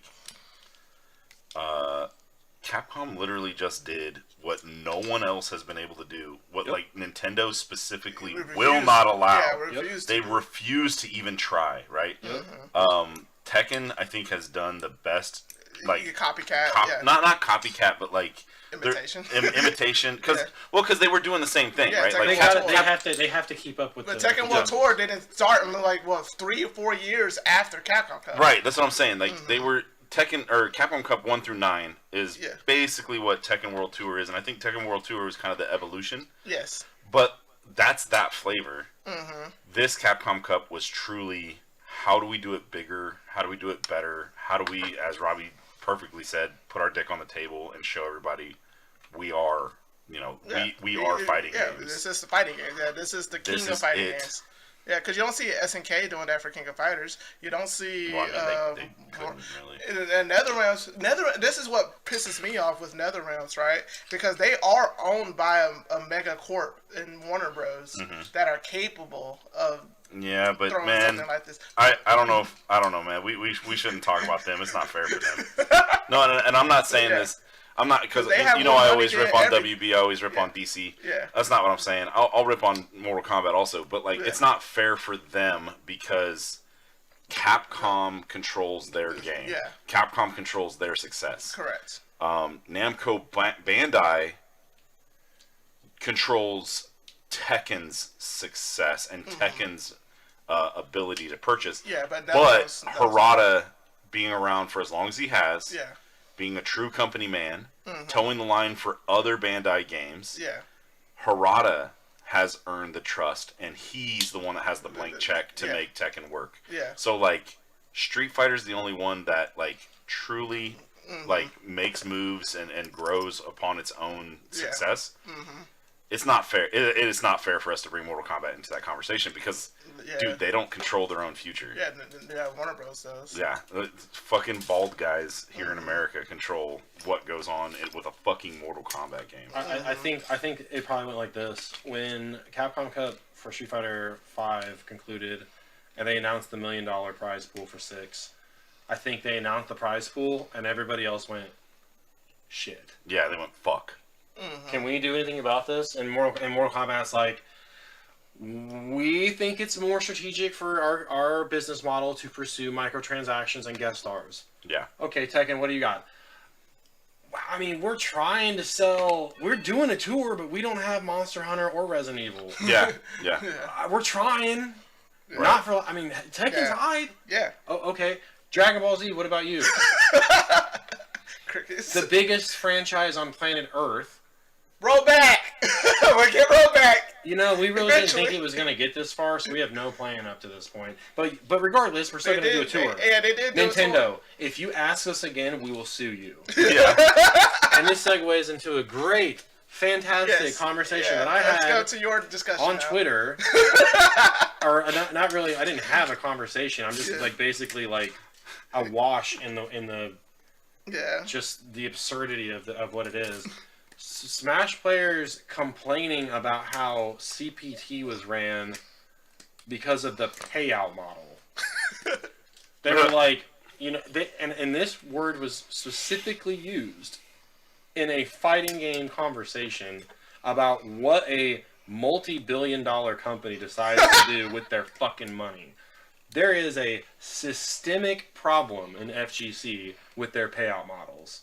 If they really wanted to do something special, they would have paid out to like top 128. What? Shut the fuck up. What? No. It was a winner-take-all mentality from the jump.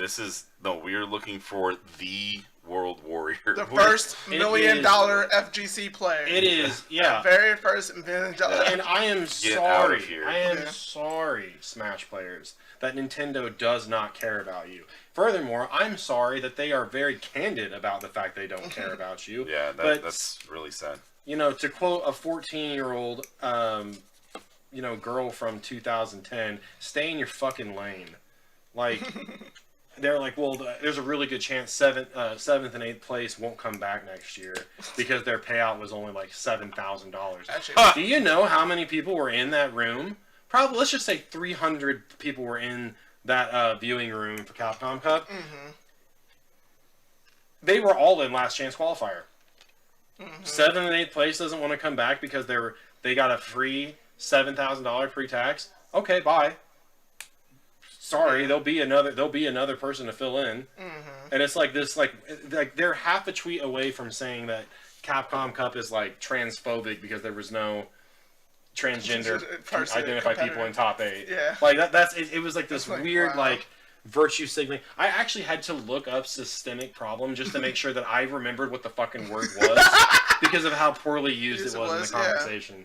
I was beside myself. Like it's like there's like hints of jealousy. People want to be social justice warriors for nothing, for absolutely nothing. Like people will always find reasons to complain, no matter what. Like I was saying, I was telling you guys in the chat, it's like they will find room to complain because if they were to equally distribute the prize money among all the competitors, right? What would be the complaint then? It'll be like, well, first place had to win so many times, and you're telling me that he only gets 10,000 more than second place? The fuck, you kidding me? In this conversation, they said if Capcom really, wanted to make it as big a spectacle, then they would have used their $1 million more wisely. Again, who the fuck are you? You run a goddamn tournament every week, and you hand out $20 for first place, and you're gonna sit here and try and high road a multi-billion-dollar company for how they chose to spend their $1 million. And then they were like, well, successful company. And it was like not even that.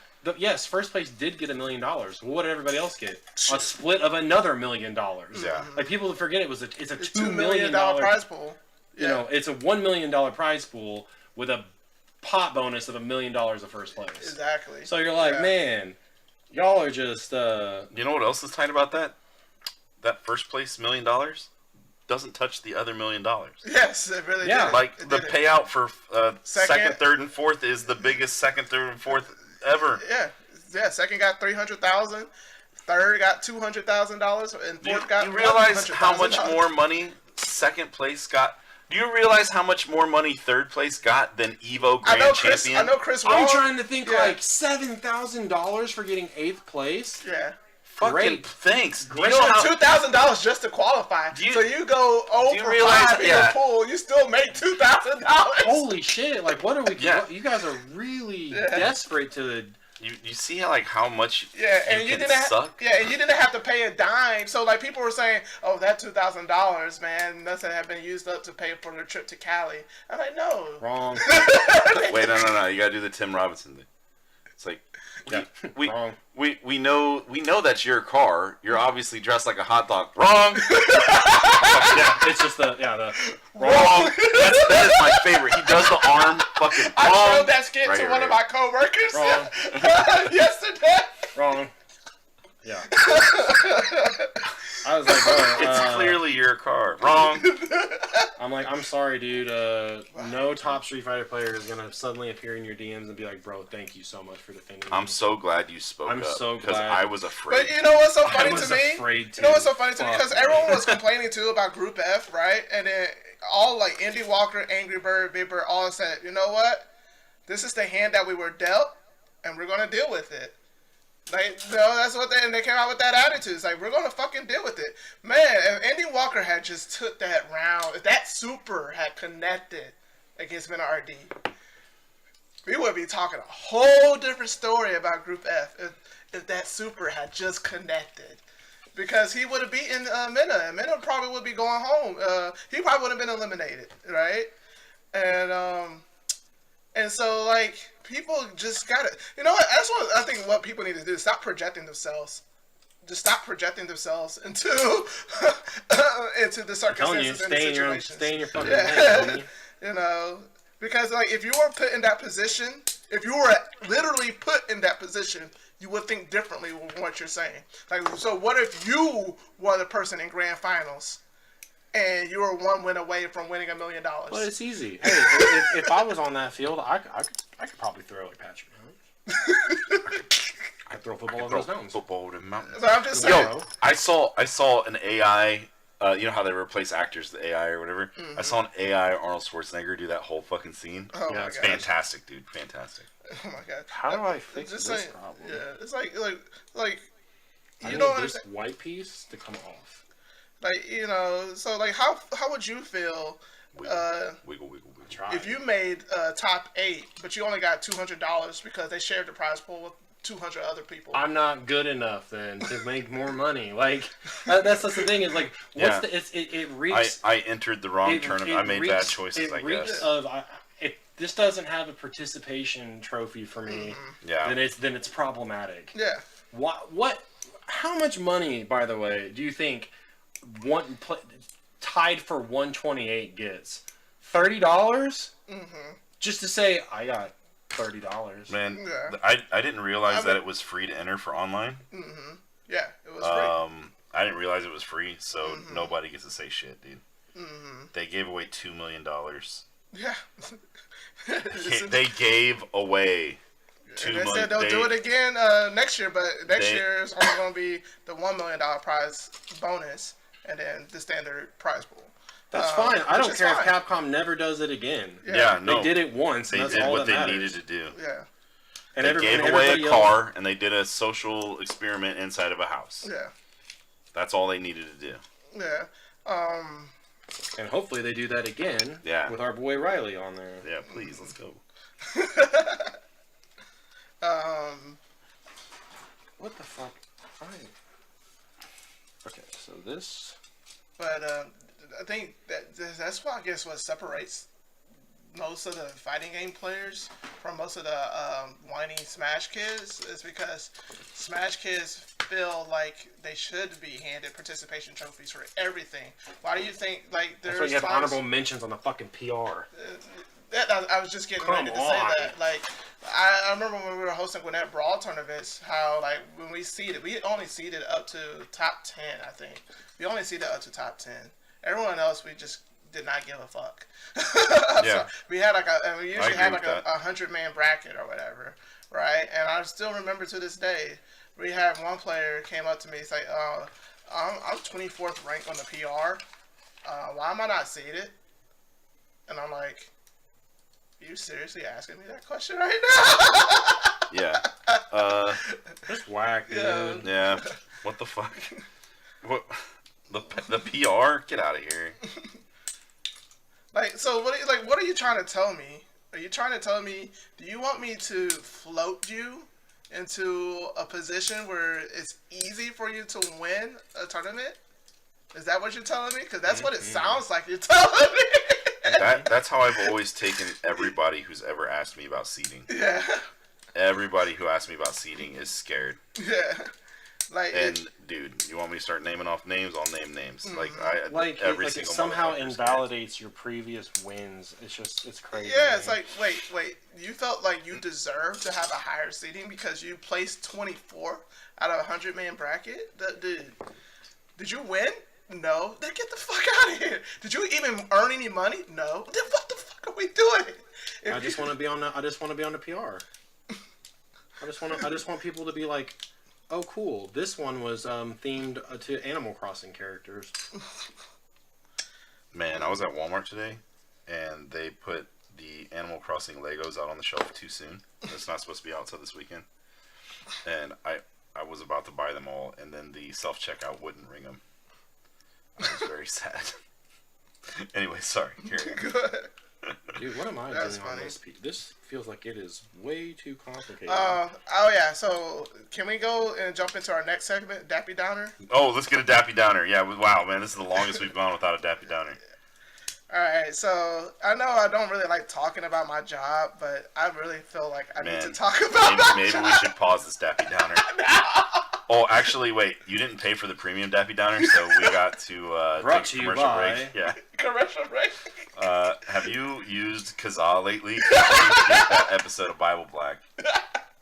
Summer's right around the corner. Yeah. Come down to Home Depot and make sure you have the right hose for the job. Oh my god. It's like some dad, Yeah. like throwing hose in the back of a truck and driving over some fucking mountains for no The reason at Ford all. F-150. He's just slamming that shit. But in the cab, he's cool, calm, collected, wearing a flannel shirt the whole time. Of course. And he gets out and goes to his polished wood floor area with his pentagram perfectly printed on.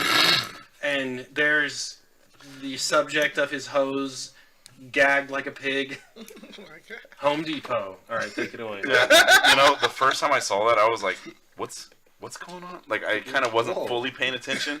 And I was like, what's going on with this pregnant lady? And I was like, oh, wait, that's that other character. Oh shit, that's the teacher. She wasn't pregnant. Oh my god. Okay. What is Okay. going on? Okay. Is she pregnant? Oh. Oh. All right. So By credits, she definitely won pregnant. Oh. my biggest frustration. It goes in this Oh, order. okay, It goes VeggieTales, Bible Black, VeggieTales, Fraggle Rock. VeggieTales, Fraggle, Bible Black. Bible Black, Fraggle Rock. There we go. Okay. Take it away. Are you sure you want to do your death about your work? Are you sure? No, okay, here it goes. So, my biggest frustration is when someone asks for us to do something and they want it to be done immediately and they expect these results to like just appear in front of their desk in an instant, but they did not provide us all the information needed in order for it to be done. That is my Dappy Downer because, like, Sounds like that should be in IT. because Dap can't read minds. So, like, I know for a fact that you're a soothsayer. I mean, I kind of know when you're gonna go for that throw, so You know, I know for a fact. I kind of know you're gonna go for Whenever that you throw all the time, then every throw is you. Oh, that was definitely coming. Yeah. That's the thing. I'm already throwing. That's my secret, Dad. But yeah, dog, nah, it's just so frustrating when people ask for you to do something and you're like, okay, do you have everything ready for me? No. Why would I? Why the fuck are you asking? Yeah, if I do that, what are you supposed to do? So like not to piggyback, not to extend, but I have really been not wrestling, but kind of like exploring the idea of one team, and I really like it. And I actually have kind of had like a new kind of revelation with one team. And Dap, I'm not sure if that permeates over into like your work life style. The phrase "one team." No, it does. So I've always thought of it as work basically telling you like, hey, understand other people have rough times, so why don't you put in some extra effort to make it easier for everybody? And I've always thought of it that way. And I still kind of think of it that way, and I take it personally that way still. But recently, with some of the projects and some of the evolution that my company's been going through, I've come to realize that one team doesn't necessarily mean that. One team means under all circumstances complete the corporate goals. And the one teamness is the patriotism to get it done. Yeah. Right? Yeah. And one team is that their department got their job done, and that's all that matters. So lately, I've been both applauded for my one team ability, and then also admonished for my one team ability by the same group of people. Because on one side, I can do the thing like I said before, where I can rally the troops, I can get everybody behind you, we can move heaven and earth to get this thing across the line. Yeah. We can do it, right? And like, I'm gonna be excited to get it done. On the other side, the team has to play checks and balances, which are diametrically opposed to what the requester's asking for, and our literal jobs, doing the best of our ability, is creating an impasse between each other. Like, Team A you have to has to with push. Well, not just that, but Team A is like in a situation where they must push the line of what is allowed, and Team B is their whole purpose for existing is to not allow people to do that. So then it's like, well, but come on, one team. And it's like, well, yeah, one team. And so we're just yelling it back and forth. And it's like, we're not getting anywhere, man. I mean, so again, not a Dappy Downer, but also like, man. I told you that story about me getting written up. Oh, yeah. I was doing someone else's work. Oh, yeah. You went too far. I wasn't allowed to do their work. You went too far, man. I got written up for doing someone else's work. Man, because I was one team. Too far, man. One team, though. What? Too far, homie. So what does one team mean? Were you completing corporate goals? Yeah, I technically was completing corporate goals, but I didn't do it the way that corporate wants me to do it. Then you broke the laws. You broke the rules. But yeah, dude, it's so frustrating, man. Because like you said, it's about one team. One team, man. Only one team only communicates with themselves. Oh man, well that's a whole different thing. God. That's a whole other can of sardines. Yeah. But yo, J-Spot, so let's move on to another topic. Okay. Outside of Street Fighter, outside of Dappy Downers. Okay. Fantastic Forecast. Holy shit. We have shit. not talked about it. We have not talked about that? Yo, you know who really fucking cares about this topic? Robbie. Yeah. For the record, I fucking hate the Fantastic Four. Oh, yeah. For the record, the only redeemable character is Sue Storm. Oh, yeah. But she's a Mary Sue, too.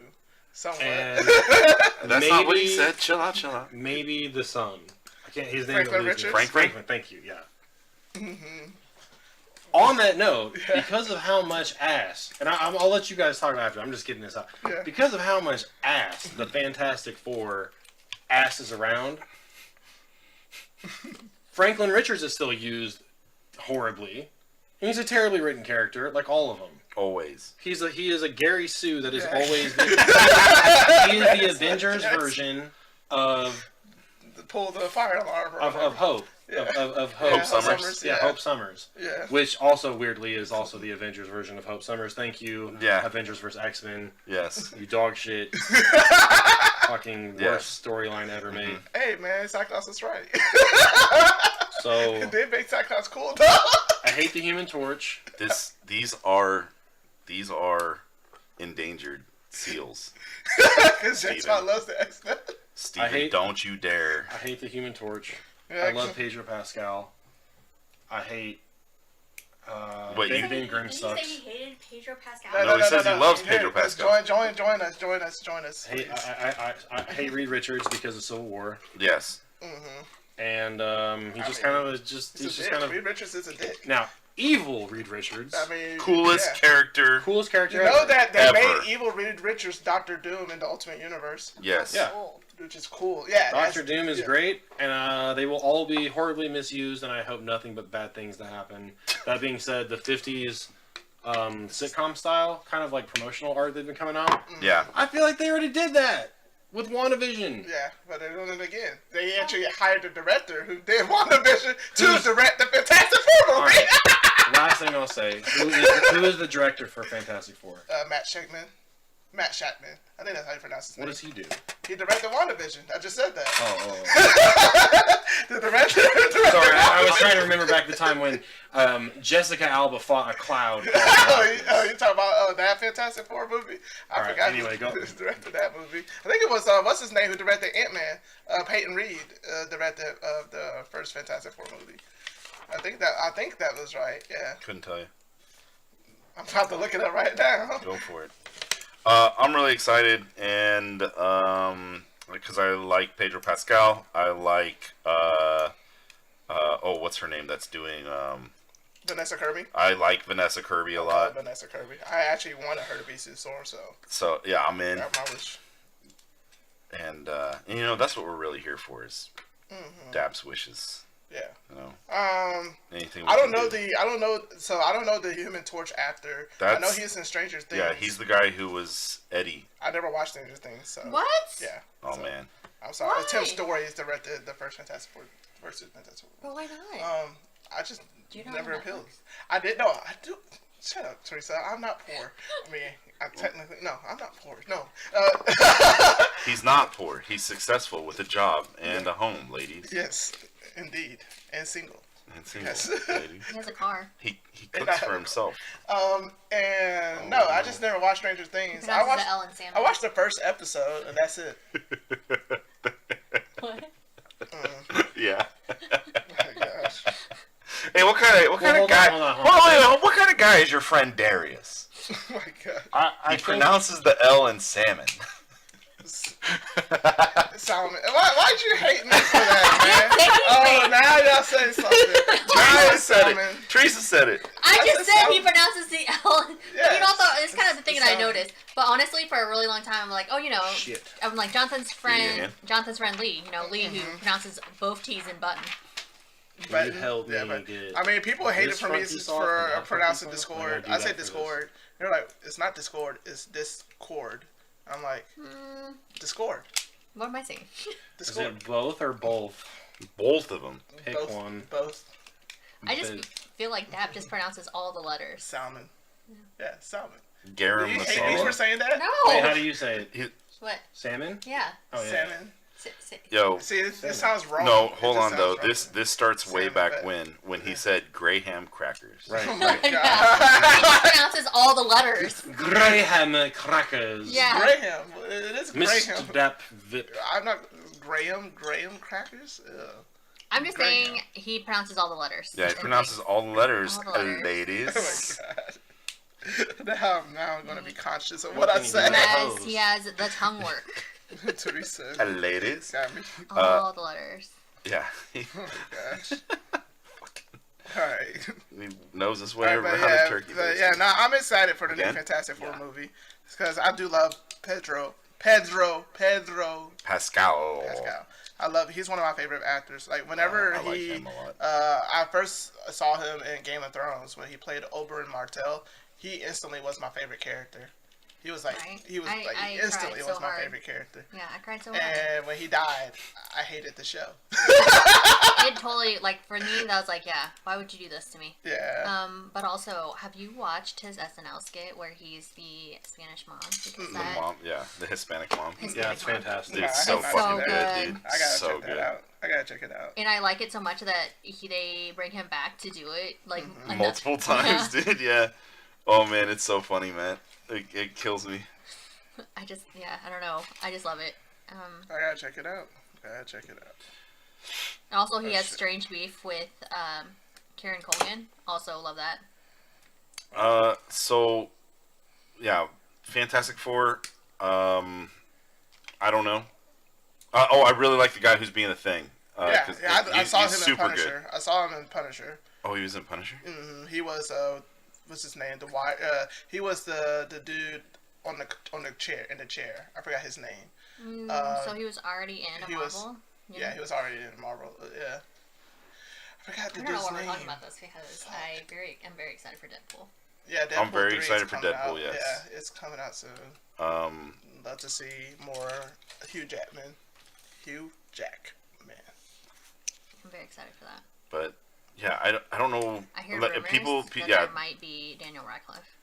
I hear rumors that there's probably going to be like 4 Wolverines. Yeah. Yeah, it's going to be a bunch of cameos. Most importantly, Daniel Radcliffe's going to be one of them. And I bet you the patches probably is Daniel Radcliffe because they didn't show us his face in the trailer. I love Daniel Radcliffe. So I'm like, Daniel Radcliffe's patch pretty is going to be Daniel Radcliffe or some random people or somebody else. Bob Hoskins. Mm-hmm. Yeah. Wait, could it be Bob Hoskins? Who knows? Check the database, Multiverse. babe. Is he dead? The multiverse. What, Bob Hoskins? Yeah. I don't know. Oh boy. I don't know. Oh boy. I'm not ready. I'm not prepared for this. You know, we were just gonna watch Who Framed Roger Rabbit. Yeah. Speaking of Bob Hoskins, yeah. Yeah.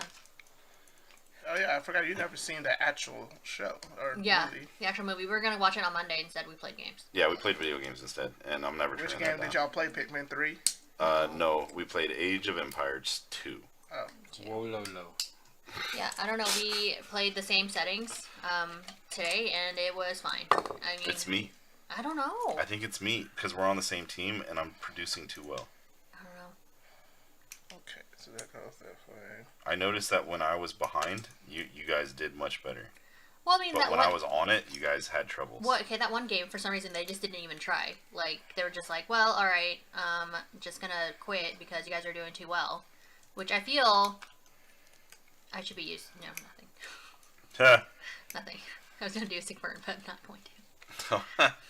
Alright. I feel it's very indicative of you guys' fighting game community. Oh, sick burn. Yeah, just feel like they rage quit. They threw controllers. The AI did. You know? Yeah. Didn't even try. They gave up. Yeah, didn't even try.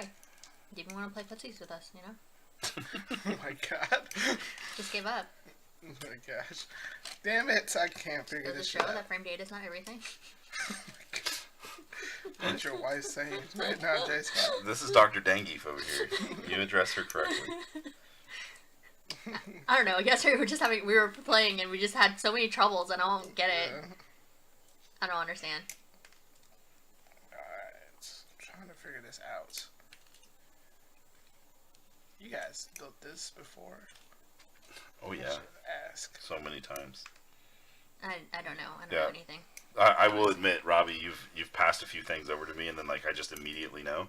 It's because I've built that model probably 6 or 7 times. Really? Yeah, he I has a bunch fucking of tall love geese. that tall geese. He has a bunch of tall geese.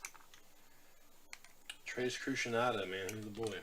I have no idea what I you just just realized said. I was gonna say like it's like shouldn't it be tall geese? I'm like wait a minute.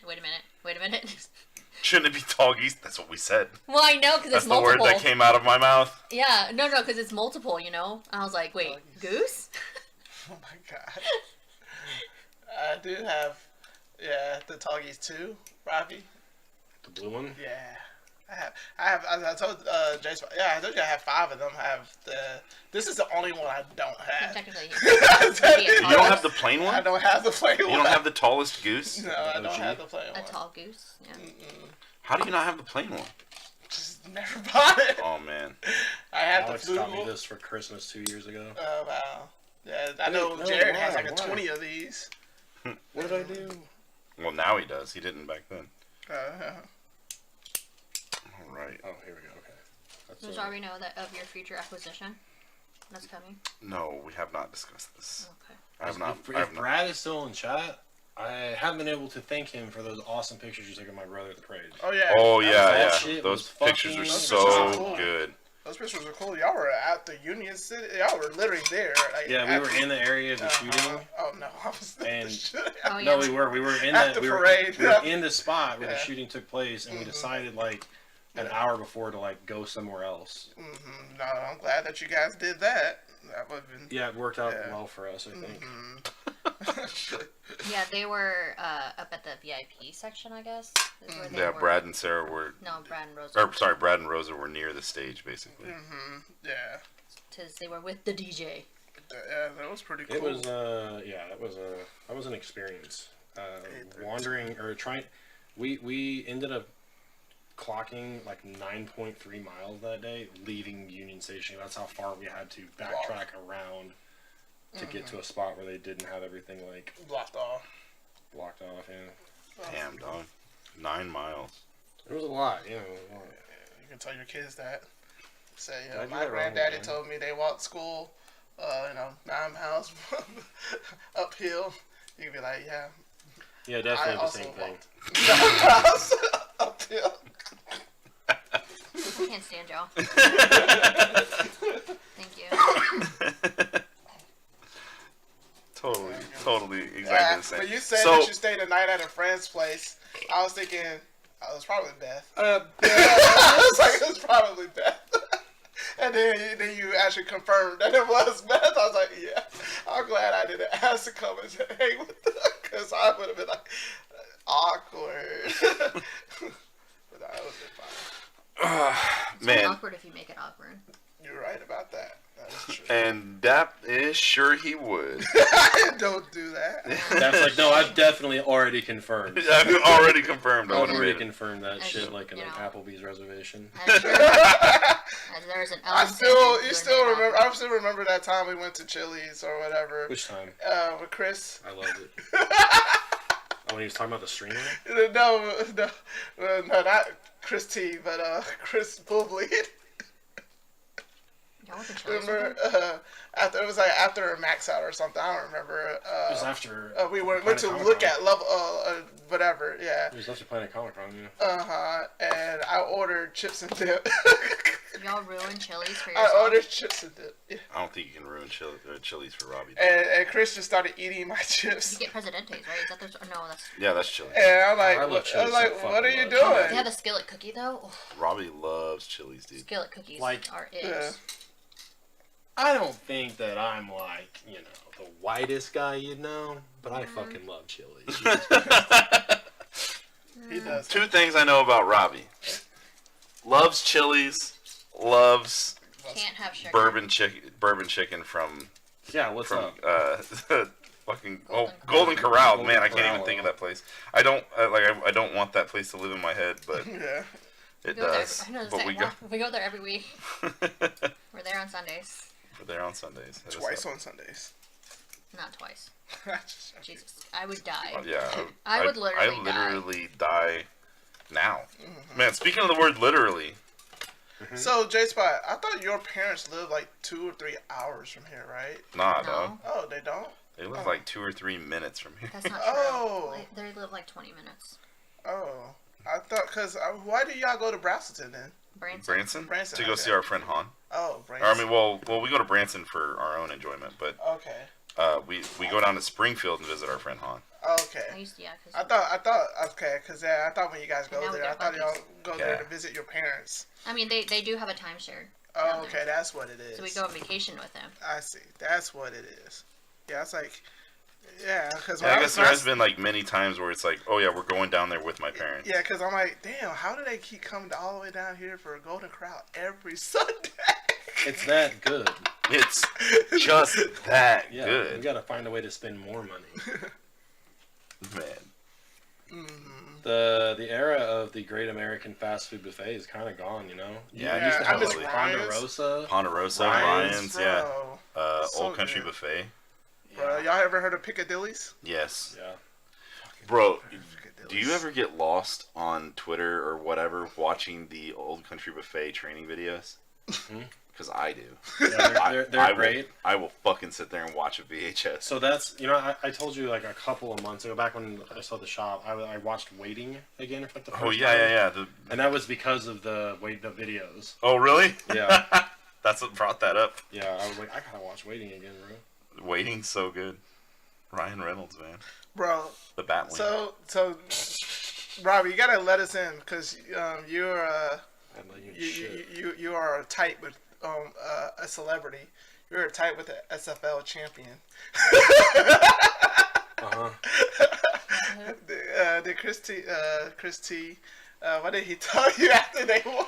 He told me on, I think, Friday. I said, hey man, or he messaged me and was like, dude, grand finals are on Saturday. And I was like, yeah man, good luck, how do you feel? And he was telling me about it a little bit, and he's like, I said, what are you thinking, like, video-wise? And he's like, I'll pay you $100 just to be on standby Saturday night.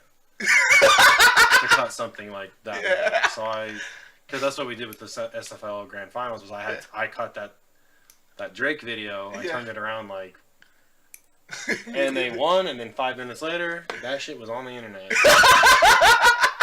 I don't know, people might not like my editing style or whatever. I'm one thing, I'm fucking fast. I had that shit out. Yeah. I like your editing style. Yeah, so CAPCOM Cup, they had another tournament finals going on. It's the team tournament, Street Fighter League. Each person got $20 for that. Europe, Europe versus Japan he could versus pay you US. more than $100. And Team US won.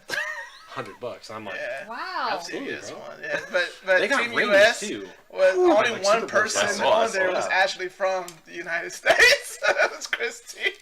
Wow. Chris T was the only person that was. What were the rest of them? Mina's from the Dominican and United Cabo, States. Mina and Cabo are Mina Dominican was Republics. born and Dog, did you raised not in see the Boston. flag that he had on stage when he qualified for top 16? Did you not see what flag that he wore on his back? That wasn't an American flag. That was a what flag? It was a Dominican flag. Oh, for some reason I thought it was Puerto Rico. No, Oh, okay.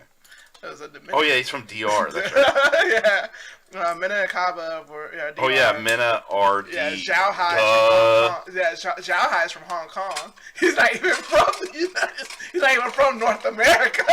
He's on their team. How did that happen? I don't know. I really wanted to. I'm still gonna do this. I really want to pick Chris's brain about like how they practiced and like what kind of team, like what was really like the team aspect. Yeah, what that makes went it a into that. team? Yeah, what makes it into like a team thing.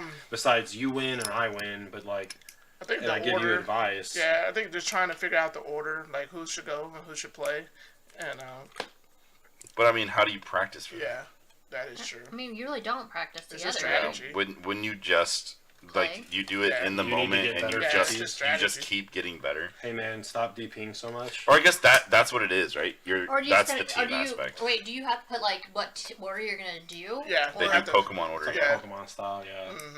But one team actually gets to see the order and then decide their own order first. The home team gets to hide their whole order, so the away team has to show it to the home team first. So really, it's just like knowing each other's strengths and weaknesses, right? Pretty much, yeah. Or like picking like a favorable matchup. Like if you know the other side's gonna play a Zangief and you have a Dawson player, you're gonna want to try to match that up. Yeah, so. So I guess that's really the team thing then, right? You have to be able to play at least like a cover couple- all the bases. The Yeah. closest thing to like comparing it to a team would being like, I know this batter can't hit a left-handed pitcher, Yeah. so we're gonna take our pitcher out specifically to strike Yeah. this dude out. Yeah. Like that's but That's about it. it gets really like you try to force the whole team idea with a fighting game. It's like It's hard. it kind of Because like Meta doesn't work RD after a technically while. just carried the whole Team USA. Like, none of his teammates won except for Cabo. Cabo won one match against Sako, and then Meta RD had to carry. Yeah. But hey, that's how it goes. That's Some things will never change. how it goes. Yeah, I don't know, man. I guess the team aspect.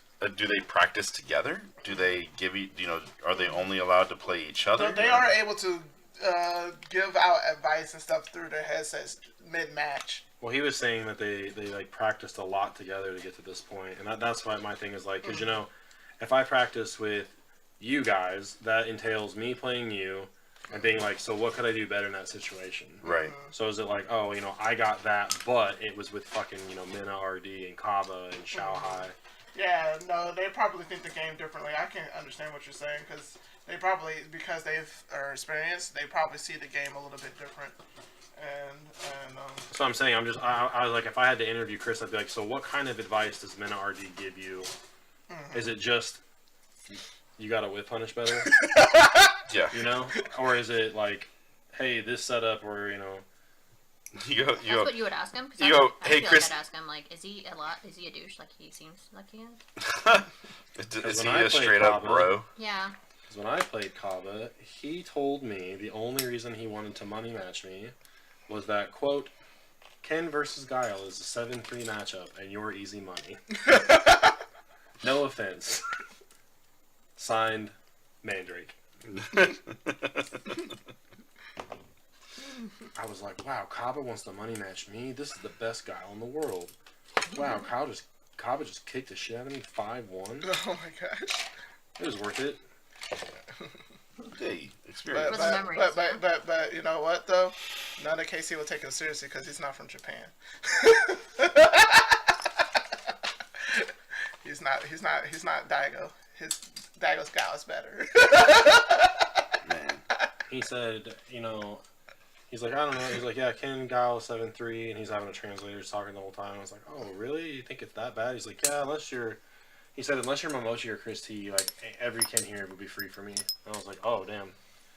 I respect that. What can I do better? And he's like, he's like, if you're not DPing under every Sonic Boom, I'm not worried. I was like, fuck.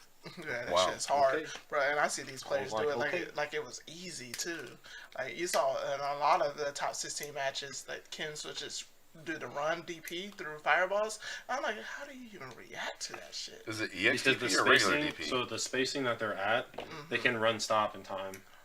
So it's like a buffer. Okay. So you're just like you're like running, and then you see the fireballs just go through it. Oh, and then other fireballs are way easier to do it. Like the Ken mirror match is like so easy because Ken's fireball's ass. Okay. Yeah, because I'm like, Doc, when I try to run slide with Kimberly, I'm like, hell no. Shit. It's a pretty tight window because, like, run stop with Ken is still pretty crap. But Gotcha. I wonder who, I think it has to be El Fuerte, right? It has to have the historically best run stop in the... Stop is 0 frame. Because he stops immediately. Yeah, in Ultra, 0 frame. Damn. I think he also has the worst because it was 5 frames in the first version. In vanilla.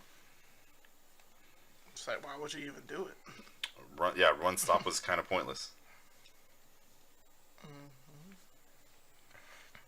Let's see. And by the way, I didn't. Straight up was like, nah, that just doesn't get used. Let's see. Oh yeah, I remember earlier. So we were talking about like with Capcom's decision making with like a lot of their balance changes and updates. I remember having that same type of thought process with Marvel vs. Capcom 3 with Iron Man, because Iron Man was just technically a Magneto clone, but worse in every conceivable way. And I'm like, why? Like Robbie said, I just want to know. Why? Why make my favorite Marvel character terrible? I always thought it'd be cool if there was like a theme team bonus. If you played like Avengers, or if you played Cap, Thor, and Iron Man, you got like a bonus. Yeah. And that like kind of helped maybe like gloss over a weakness of Thor or something. But I guess that's kind of the point of your assist. Yeah, it never really did. And that's why you should play HeroClix, Dap. Yeah, Dap. Because Iron Man are always Iron Man's are fucking busted, dude. Yeah, they're not like super busted, but it's just they do that character right all the time. Yeah, Pharaoh Iron Man, get out of here. I got man, I had one of those weird ones. Like Cowboy Iron Man, I think. Oh yeah. I had the Cowboy Western. One. My first big LR pull or chase pull was Iron Man War Machine Duo. Oh, so good. Yeah. The Chaos Wars one?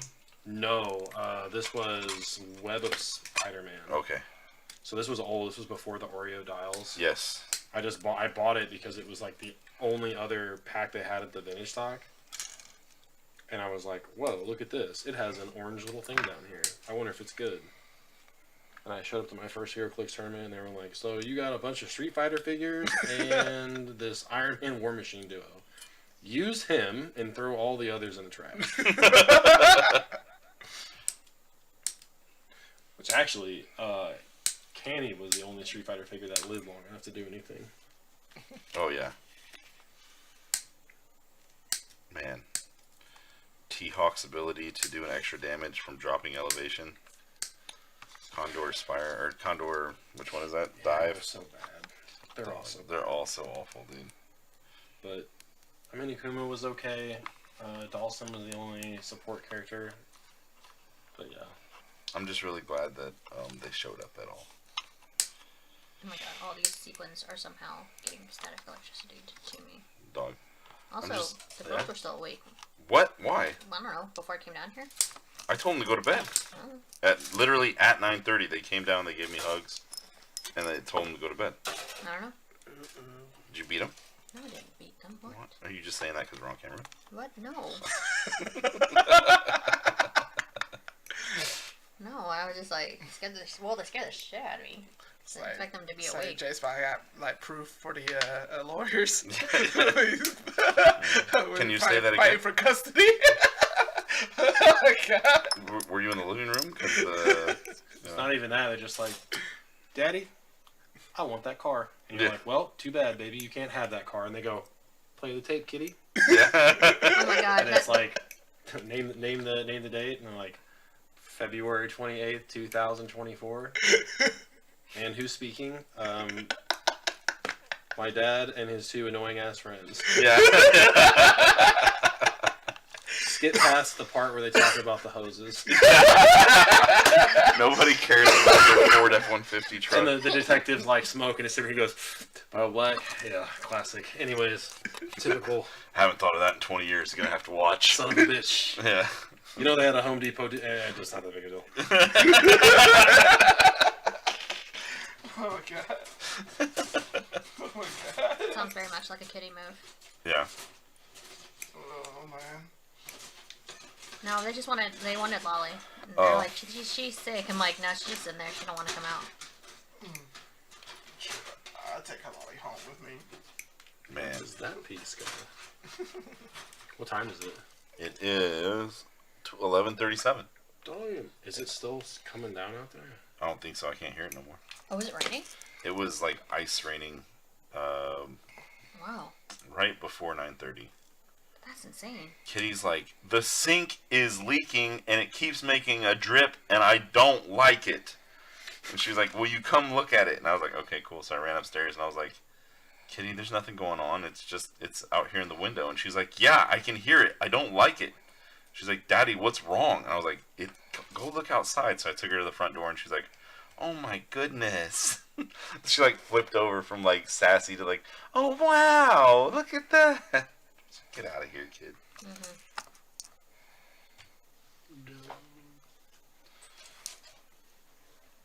Yeah, Dap, you should definitely watch Stranger Things. Stranger and then I Things realized is you don't like scary stuff, do you? No, not really. So you probably that kind of the thing about Stranger Things is it's got like a lot of D&D homage to like 80s horror movies. Have you like watched like the basics though, like Halloween? I've seen Friday the 13th. So the scary movies that I've seen is The Ring and Final Destination 1 and 2. His answer was no, Robbie. Yeah. The Ring is a classic. But yeah, I mean, I don't really do scary movies. But like I told you, I did try to watch Stranger Things. Some of it was filmed near where I lived. So I was like, oh, I know that place. Oh, I know that place. Well, you should check out my max out Stranger Things promo. Oh yeah. I like that one. There's one where they go to an arcade and they're playing it, and I edited in like they're playing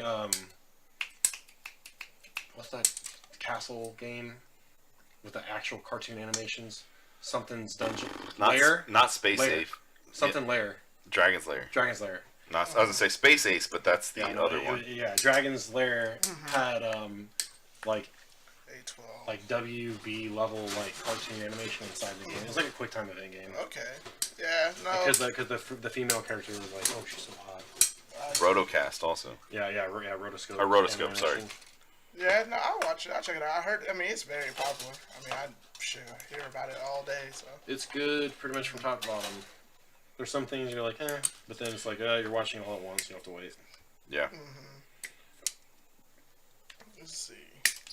And you can distract yourself from the fact that like Drake is trying to get with Millie Bobby Brown. So weird, right? So weird. Oh, definitely. How old is Millie Bobby Brown? Like, probably 20 by now. Okay, but She's of age now. Yeah, now. Yeah. Think they'll stop Drake? Hell no. Shit, bruh. What's his name? Leonardo DiCaprio. Shit, bruh. That's just a meme now at this point. I'm like his new girlfriend or whatever is like 30 years younger than him. I'm like, this guy, this guy kind of have a problem. My thing is like, how do you have anything in common? I guess is my issue. Is my question. You know. She's hot. I mean, I guess that's all that matters. There's this episode of 30 Rock where they are talking about Pokemoning. Mm-hmm. Right, and this really means like you have different Pokemon-y? Pokemon. Is that how you actually pronounce it? Yeah. Pokemon-y. All of my friends always call her Pokimane. No. This is the first time I've ever heard. No, they're talking about Pokemoning. Like they are dating all these people, like different people. But they do you're not hearing it right. Not Pokemon-a. Pokemon-ing. I-N-G. Pokemon. Oh, okay. Imagine you're playing your favorite Pokemon game. Yeah. And your mom comes in and says, Darius, what's that boy doing? Oh, he's off Pokemoning again. Oh, yeah. There you go. Okay, now that makes sense. Okay. Country of origin? Teresa. Yeah. Go ahead, Teresa. Anyway, they're just like dating like multiple people, but they have different dates for each people that they're dating, I guess. Mm-hmm. You know, and like, so Jack is dating a really hot young girl, but she just like, you know, they just do dates in which she gives him soup. Wow. And I assume that's what Leonardo DiCaprio is doing. Those are their dates. It's, you know, they watch TV and eat soup. It's weird.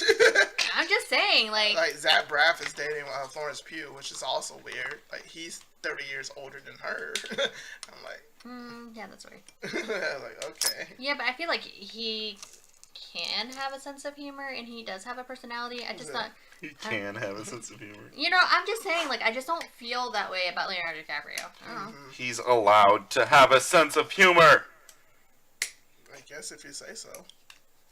It doesn't seem like the person to have one. Zach Braff? No. Leonardo DiCaprio. In Bible Black. Oh my god. The guy who said he was going to do Akira for the longest time. 20th Century Fox. It's just Leonardo DiCaprio. Martin Scorsese. Isn't what's his name? Bible Black.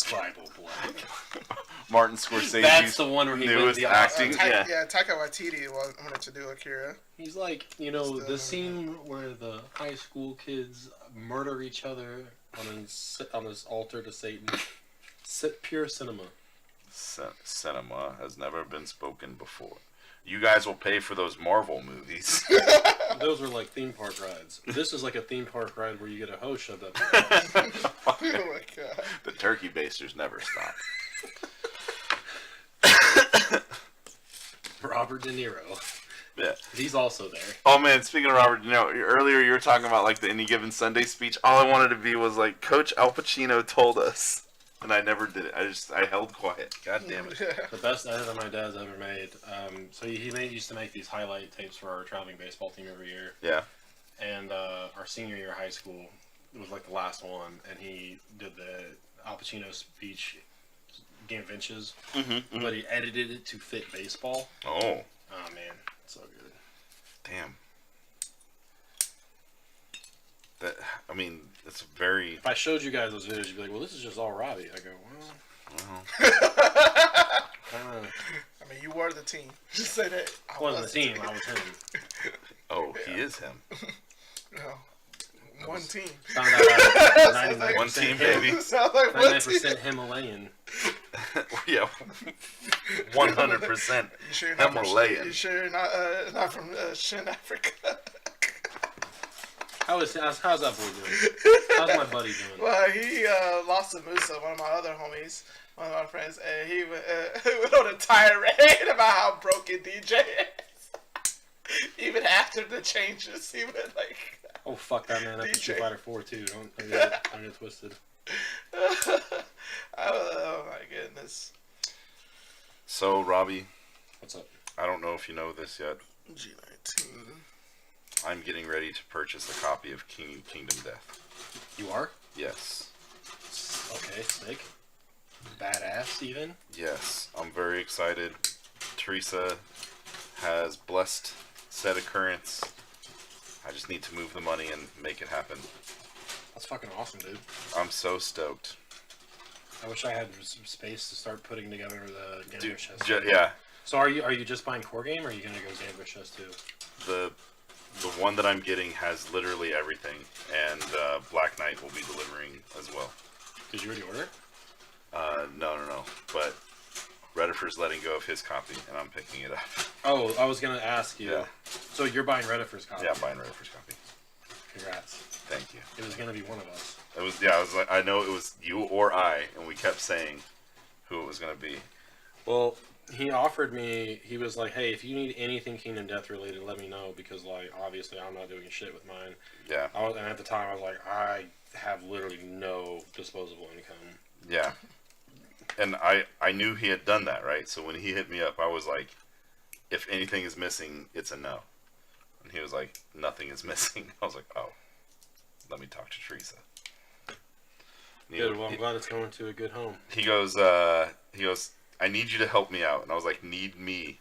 Okay, go on. And he was like, I'm trying to get my down payment together for a house. Will you buy my copy of Kingdom Death? And I was like, oh. Nice. The day has come. He's finally making the big boy decisions. That's cool. I think so. Yeah, actually, that is really the highlight of this whole conversation. Yeah. How long ago was that? A week ago. We were talking about trying to find rental places, and yeah, it's like prices are ridiculous right now. They are. I got rejected. I heard about that. We got rejected from this house in Independence. It was like 3 minutes from Game Cafe, right next to the square. Like $1,100 a month, and it was like 1,400 square feet. Yeah. With the 2-car garage. Anyway, 3 months rent, check. Great credit score, check. All previous, rental, blah blah blah, check. Rental, our renter sent us a good recommendation. Can I do the punchline? And they said, "Yeah, you guys aren't married." Fucking ass. That's it. Did the punchline. How is that even a thing? They denied us for not being married, and I was like, "What if I had a male roommate?" Yeah, no, we run you guys at the same time, and you're not married, so we can't. Yeah. What kind of discrimination is Yeah, this? that's kind of BS. I don't understand. It was wild. I didn't expect in a million years. That was and it cost us $40 per person to apply. Yeah, you can try again. Oh, definitely pay not. another $40. I left them a 1-star review. I went on there. I found their business page, and they had like hella one-star reviews, like all this stuff. People calling them like racist and shit. And Damn.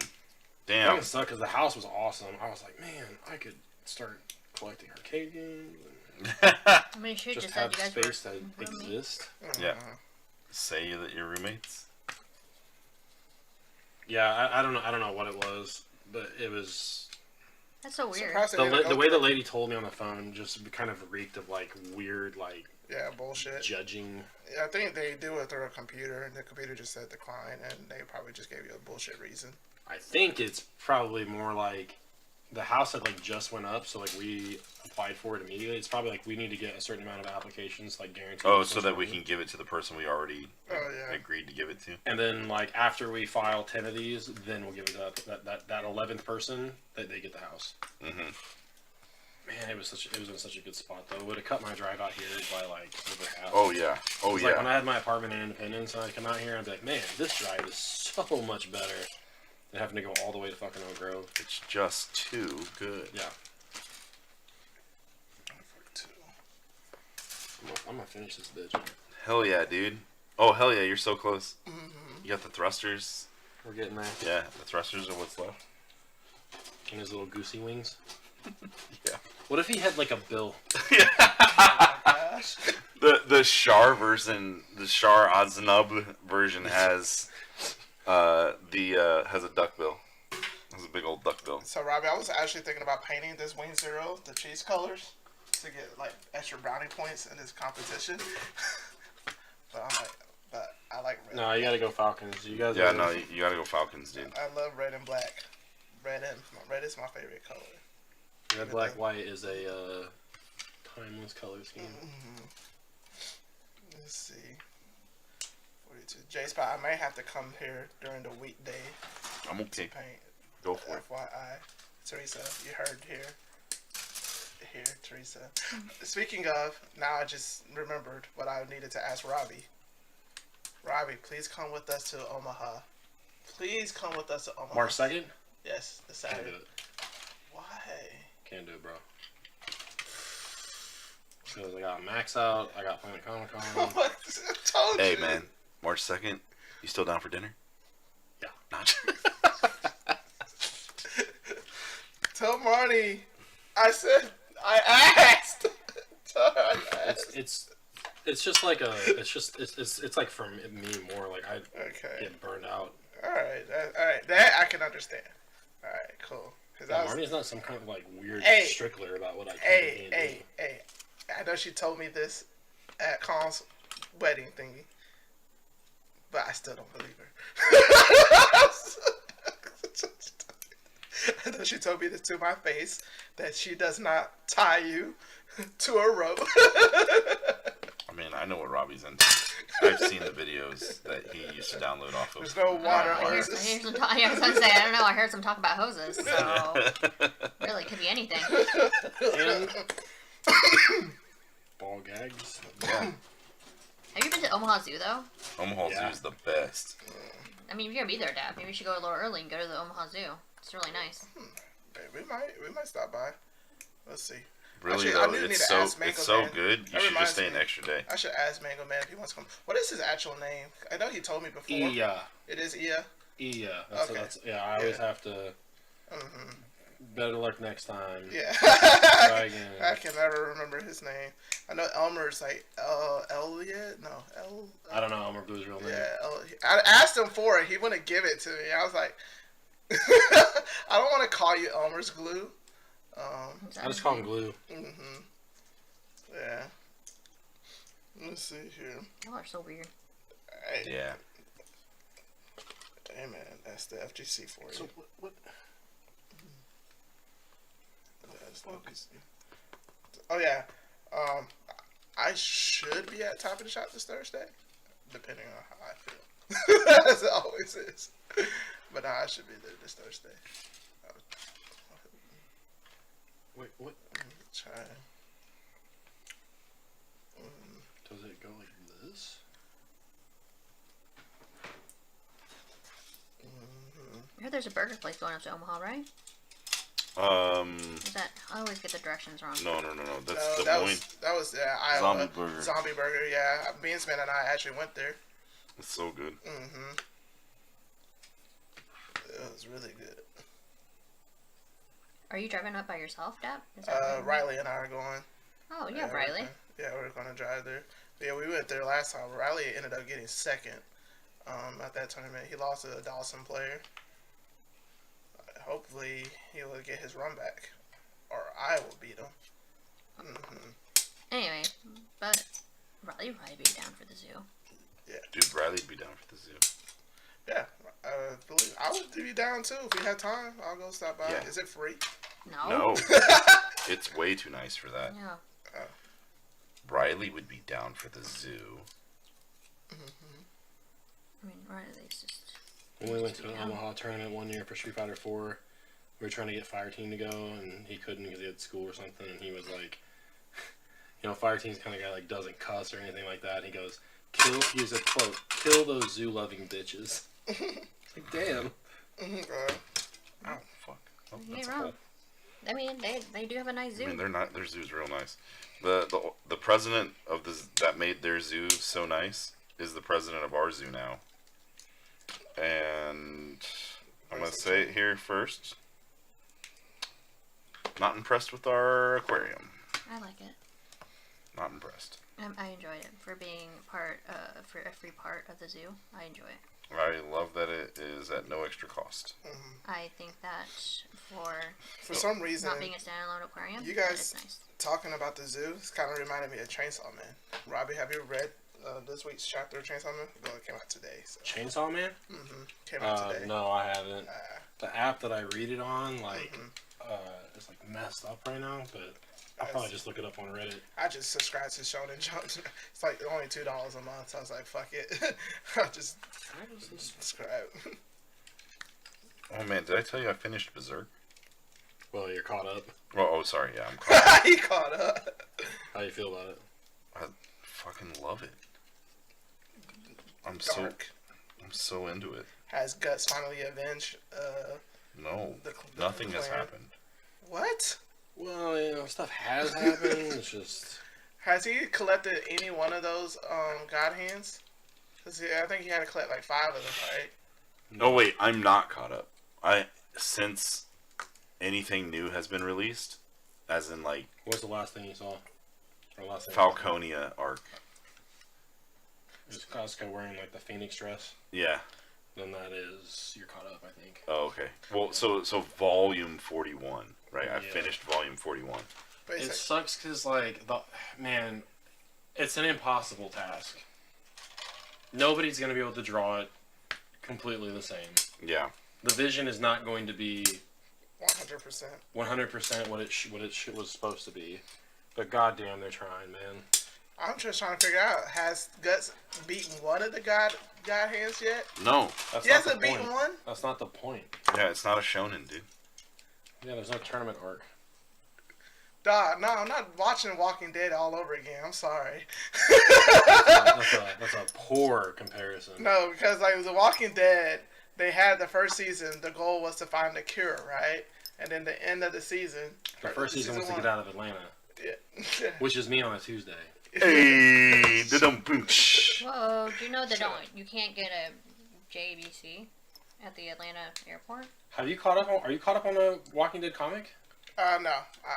I stopped following Walking Dead a long time ago. God, it's terrible. I stopped following it, I think. I'll never forget that terrible place. Negan, yeah, the whole Negan art, I stopped following it. I'm pretty sure I stopped following the Yeah, TV he's not show. allowed to say that. Yeah, sounds weird. Makes sense. When Sounds Shane wrong. died. No, not when Shane died.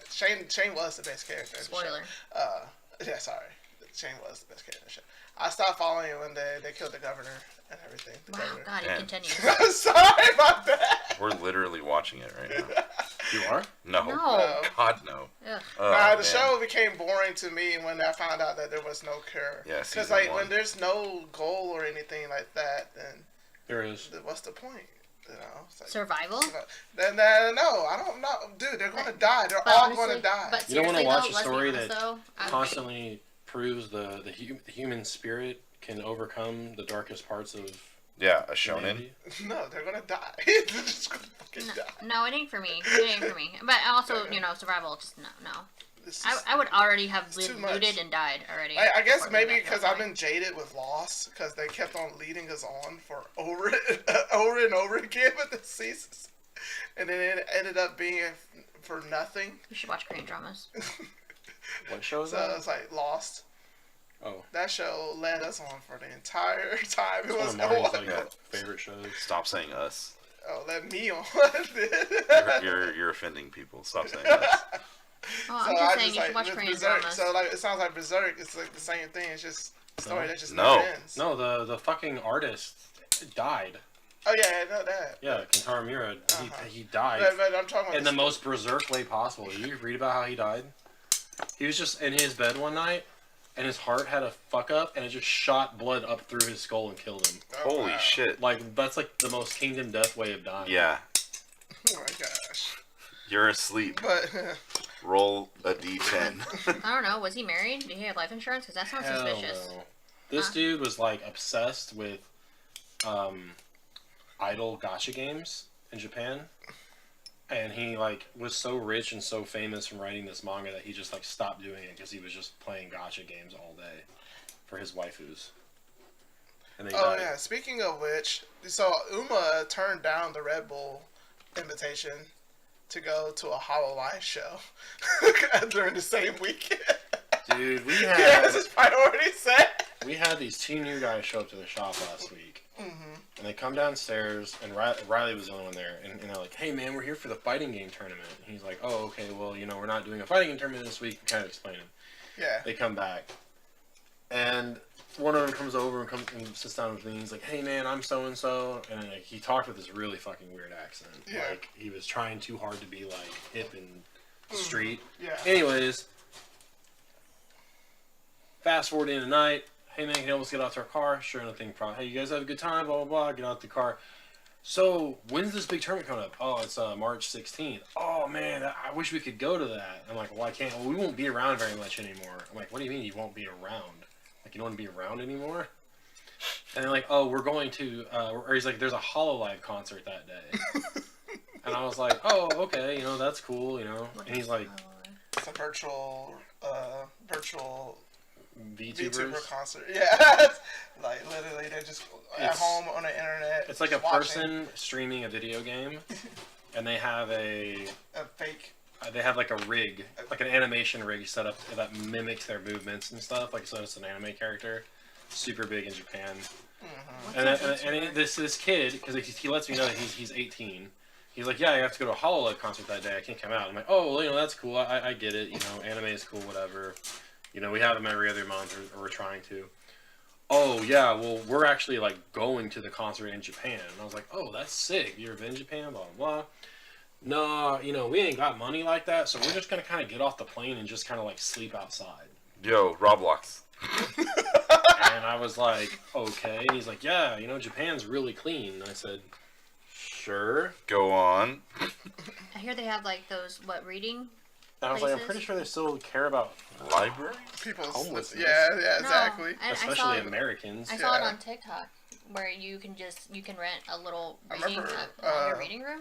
Oh, yeah, for like nothing, right? Yeah. And that's what they said. No, we're just gonna sleep outside. I said, oh, cool. Well, good luck with that. And they go, well, when's the next tournament? And I said, well, if this one's in March, the next one will probably be like in like June. Yeah, we can't do that either because we're going to Evo again this year. Because I was like, okay, well. Okay, all right, whatever. Yeah, just come and he's like, so he goes, have you ever been to the desert? Oh my God. I was like, no. Well, we're walking to Evo. What? Yeah. He's like, we don't have enough money. We can't afford plane tickets, so we're just going to walk. So if we give ourselves enough time to walk from here to Las Vegas, we'll make it there on time. But you can't. But you don't. And then we're just gonna kind of like sleep outside in Las Vegas. And I was like, you know what? Good luck, boys.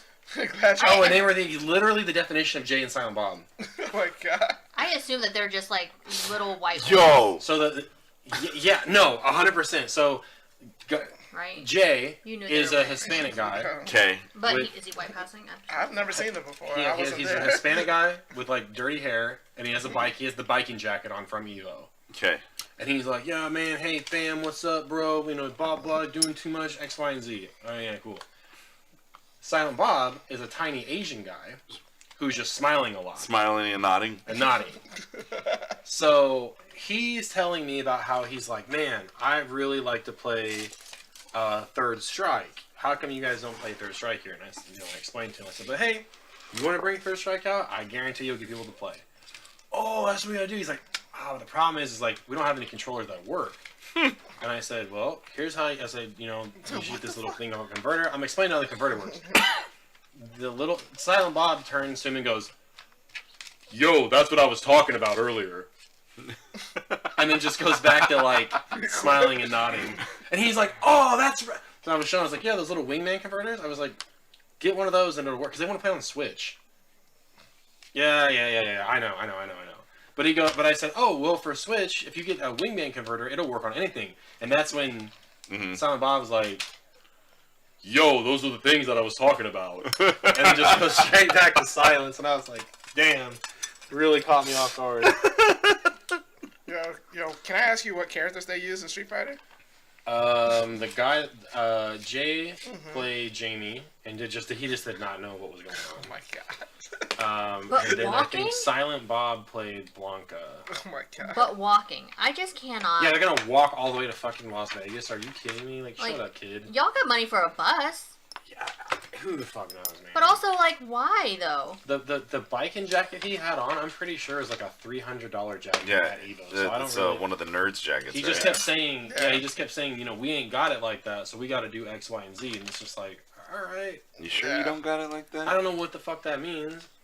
You're flossing too close to me, bro. Yo, we got it like that. She moving that fat. I don't understand. Slow motion for me. Like, they don't have to go, though. They don't. But also, like, it's so far in the future, like, you could probably budget something. You know what? It reminded me of those anime players, man. Everything they said was like, you know, man, like, we're gonna, like, walk, bro. Yeah, I just have to go, like, all right. I mean, happening? it sounds exactly like one of those anime convention gamers that they feel like they're hot shit and they come in here with their, like, you know, stock TE2 controllers saying how they watch your text. He had the biking jacket on, and he had the Evo fight stick. He's like, yeah, man, you know, like, I got the Evo fight stick and the jacket on. Bro. Yeah, like, exactly. Evo was such a good time. I'm like, I'm glad. I'm glad you came out. I hope to see you next week. I hope I see you again ever. Yeah, because you're gonna die in the desert. Have you been to the desert? You're gonna die in the desert, dude. I don't know how you think you're gonna get back home from Japan. Probably deported. Oh, So funny. that's not a good time. I just don't get it. Yeah, it's just, hey, man. And he's like, yeah, we're like 18, hey, YOLO, bro. So, like, you know, we don't got it like that. And I was like, oh, YOLO, all right. YOLO. You know, to be young, right? YOLO. To be young and male, I guess. I talked about the story with, like, Chachi went to Evo one year in a car, like, that didn't have AC. Yeah. And I was like, yeah, it sounds like it was a miserable time. Oh, we're walking, dude. Oh. Okay. May the Lord be with you. Mm-hmm. My God. Walking on the feet? I don't understand. But they had to walk past Kansas in the summer. Whoa. Yeah. Ugh. Yeah. I don't know. Hey, maybe it'll be cooler when they get to Colorado, they'll say. As they are in Topeka. Yeah. They left 3 weeks prior. But you could take a bus. Yeah, For cheap. The bus is cheap. Yeah. Or a train. You could convince someone locally to take you. No. I mean, no. You could. They're probably crazy. You could. God, the train's I'm not. Crazy or not, you'll get there. I guarantee you, if I didn't point these people out the back, and they were like, "Man, I really wish somebody would take us to Evo," I bet that'd be like, "Yeah, I'll help you." Nah, I'm fucking. You all seem like good guys. Nah. No, Dak would never. I'd be like, nah, you got this, Robbie. Dak would never. Yeah, did Cootie ever show up? Did Cootie show up? Oh, you didn't? No, he didn't. Nah, dang. I mean, Dak would take one look at him like he knows they can't pay gas. He would never. Yeah. I like talking to him. Is that his wife or girlfriend? Probably girlfriend. Girlfriend? Mm-hmm. Yeah, Casey, she was Casey Cuddles, I think is what her name was. Mm-hmm. Yeah. Yeah, they seem like they're pretty. Yeah, they're pretty cool. Mm-hmm. You're blowing my fucking mind, you guys. Which one? They're gonna fucking walk. Oh my gosh. Teresa, let it go. I cannot. But like, I don't know. What would Dap say though? Like, I guess if I thought that they maybe like were flying into Vegas and then like not renting a car and they're just gonna walk everywhere. Walking the rest of the way. That's probably what they mean. Don't correct me. Dude, in a car driving really fast, it's 45 minutes to the venues. Yeah. So that's still way too much fucking walking. Yeah. So don't correct me. Yeah, like Vegas, the airport better. from Vegas to the hotels is actually really far. Yeah. I forgot how far it was when I went last year. The most important question I had about the Super Bowl was, okay, but are the Chiefs going to get Monterama afterwards? Oh, wow. Oh my gosh. Did you ever get Monterama out there? Dog, Monster Ramen. It's the best. It's the best noodles I've ever put in my body. We went to this, instead of ramen, we went to the dumpling. We went to this dumpling restaurant on the outside of the strip. It was really good. Their dumplings was awesome. We should take the girls, Sonia. To Vegas? Yeah. Okay. What did I do? Like, for Evo? and like, in July. 9 more years. And eat. And I like, already put it on there. like 14 more years. No, I mean just as there's family stuff to do. Oh, Like eat. I thought we were gonna get them fucked up and then like also go to strip clubs and stuff. No. Oh. No. Oh, sure, yeah, that would be fun. It's not too expensive. No. Mostly just to eat. Like as long as we don't do anything. We got married here. Yeah. As long as we just do those things, it's really not that bad. I'd want to see a show. Yeah, let's take them to not Cirque du Soleil. Magic shows. Yeah. Are fun. Music shows are fun. Man, we could take them to some fucking good ass shows. There's some good shows out there, man. Okay.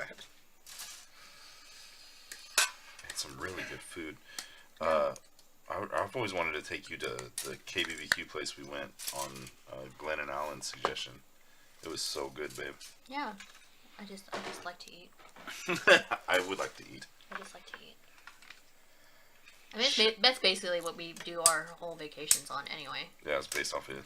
What are we gonna eat? Yeah, we're gonna eat. That's my favorite thing about traveling. Hell yeah, dude. Yeah, it is eating. 100%. I have to actually start looking at stuff for our vacation. For our Los Angeles? Yeah. Yes. I just don't want to. I know.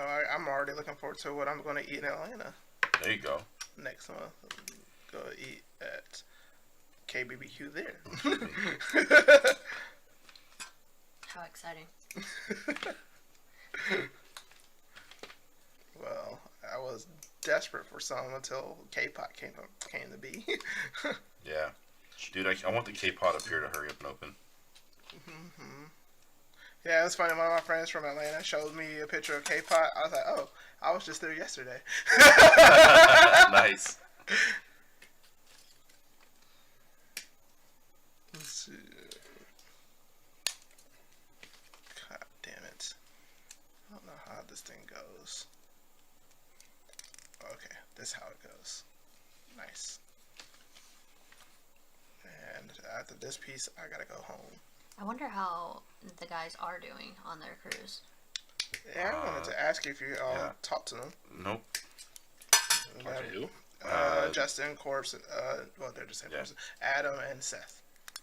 They all went to the emo cruise. Yeah. Yeah. I just want to know how they're doing. Are they like sick or something? No. We just want to know how they're enjoying themselves. What are they doing? Teresa's just nosy. I am. Oh, are they on that cruise? Yeah, the emo cruise. Yeah. Yeah, I'm just nosy. Oh my god, I just made this fucking nuts. Oh, I see. Oh, that's cool. Well, I fixed Gotta it. put his underwears on. The lower body of the cockpit is somewhat That's what I said, underwears. complete. Man, you see Hikaru already has 1900 MR on Ed, yeah, like dude, the these first players, night. they don't have lives. I swear to God, they don't have lives. Like, dog, hair is not even out a day. They're just like, I mean, what else am I gonna do? I mean, he did win $1 million himself, so. I always wonder what happened to players that used to like grind CFN religiously, like Trashbox. Had $1 million LP. Like, where'd he go? Did he just go get a real job somewhere? Like, oh, Birdie's not in this game, I'm done. Yeah. Man. That's what I was saying, man. Mad Gear sucks. Espada sucks. All those players who are carried in Street Fighter V all suck. Some characters are players who actually took the time to last stuff and whatnot. You know, are pretty damn good at Street Fighter 6. You know. That's why I get so frustrated when people say, "Oh, well, you know, Street Fighter 6 is a trash game because you can't react to Drive Rush, can't react to DI, can't Just say, you can't. Yeah, yeah, exactly. Weird. Yeah, funny. Like, you know, one of the discussions I had with some of my friends back home in Georgia, they were talking about how perfect parry is random. Like, no one Does it on purpose? Yeah, no one does it on purpose. Go to hell. And I'm like, did we not just watch Top 16 where literally almost everyone got perfect parry when they needed it the most. Like Uma, for example, had probably the $1 million perfect parry that Hi-Fi actually just put out a video. So when no one, so you told me that no one intentionally gets perfect parry. No, you're trying. Like, I mean, like that's what I always tell them. It's like you should always assume the intent is to perfect parry, and if it doesn't happen, then it just doesn't happen. My thing is, why would you ever want to regular parry? Yeah, regular parry. Never. Yeah. There's no reason. Yeah, I'm not sure what the argument is on that one, because then why? Yeah. Why wouldn't you go for the better one? Well, that's what I guess they're arguing is that they could be intending for the perfect parry, but they don't actually get it. I'm like, so okay. So you're telling me that just because they don't get the perfect parry, that means that they're not a better player because of it? I'm trying to figure out. I'm trying to understand their logic behind it. It's like because they feel like it's not skill based. It's just it's RNG based, and I'm like, I don't think it's RNG based. There is a lot of skill involved, but still getting perfect parry. Nope. Let's say it. Fucking, I perfect parry on for like as many fireballs as I possibly can, and I usually know when I'm in a perfect parry. And honestly, I feel like because you mess up on getting the perfect parry, because you didn't practice enough. Yeah, you weren't used to seeing it or whatever. Because like I'm watching all these high level players in high level play, they're constantly getting perfect parries when it matters the most. Yeah. So like, what are we arguing here? I think they just want to be like, yeah, I can't do it. I feel self-conscious about it. You suck at it too, right? No, I'm good. Oh, is this a Peppa Pig whistle? Oh, dude, that's exactly what it is. All you gotta do is press light kick or medium kick and heavy medium punch. Yeah, medium punch, medium kick. Yeah, just have to press at the same time, and it's not hard. It's really not hard. Peppa. People don't, and also people just don't like perfect parry because it changes the momentum of people's offensive pressure in a way where they don't feel comfortable because they feel like I have to stop my offense because I'm worried about getting parried. I'm like, but did you always have to do that because someone has a DP? Yeah. Like, it's the same risk. Isn't that always life? Yeah. I say it's beautiful. It's a life lesson. Street Fighter is life. Just saying. Complaining about perfect parry is why they're And so, like, that's why I get kind of they're not upset living their best life. when people talk about how Street Fighter 4 is this pure game. Like, it's pure. There's nothing wrong with it. It's perfect. And it's like, no, you have focus attack in that game. In that game, that focus attack wasn't balanced. Some characters got red focus, can use it. Other characters like Balrog, still working on it. you never do focus, red focus. I get it. Still, you gotta stuff and applicate it to the stocking, which I'm not gonna do because it's midnight. It is. It is 12:20. Yeah, I got it. It takes me so long. Seasoning takes so long. Alright, you guys. Oh, I left my roller in a little bit long. Thank you guys for having me. Of course, Dap. Robbie, always a pleasure. Good to see you. Hope you finish this Toggies. It looks good. You take a picture and post it on Facebook when you're You should be a finished. tall goose. Perhaps. Tallest goose. The tallest goose. Canada gooses. Aren't we all the tallest geese? Later, Dap. Peace out. Bye-bye. See y'all later. Bye. Anyway, Robbie, Jonathan was like, are you gonna play with me when we have our own? I'm like, no, I fucking hate that game. What? KDM. Talking about KDM. And he was like, if I get it, are you gonna play? And he was like, can I get it? And I was like, yeah. And he's like, are you gonna play with me? No, wait. He's like, can I get it? I'm like, as long as you don't expect me to play with you. And he's like, oh, that's all I want. I'm like, no, it's never gonna happen. It's never. And he's like, well, no. I'm like, I like to win. Sorry. I like to win. So, no, I will not be playing a game that shits on me. It's like, I have life for that, and I don't need a game to do that to me. So It's so good though. I don't understand. I was like, I don't understand that. Dude. Well, about having your character die? Well, no, I mean, just like having things shit on you. Literally. And figuratively. So, like, when you read, like, the little prelude at the beginning, it's like, Kingdom Death is a game about... Which, I'm proving your point ultimately, but it's like, Kingdom Death is a game about, like, dealing with, like, the human struggle of loss. So, like, I get it. Yeah. I was like, no. I want to win. I like to win, and I don't like to struggle. So, yeah. That's why I was like, no. I will say, whenever you do win Kingdom Death, like, if you finish a whole campaign, real good. Man, it is, like... Exhilarating. We did this, and the stories that came out of it are, like, you can't... Like, your Kingdom Death experience will never be like mine and vice versa.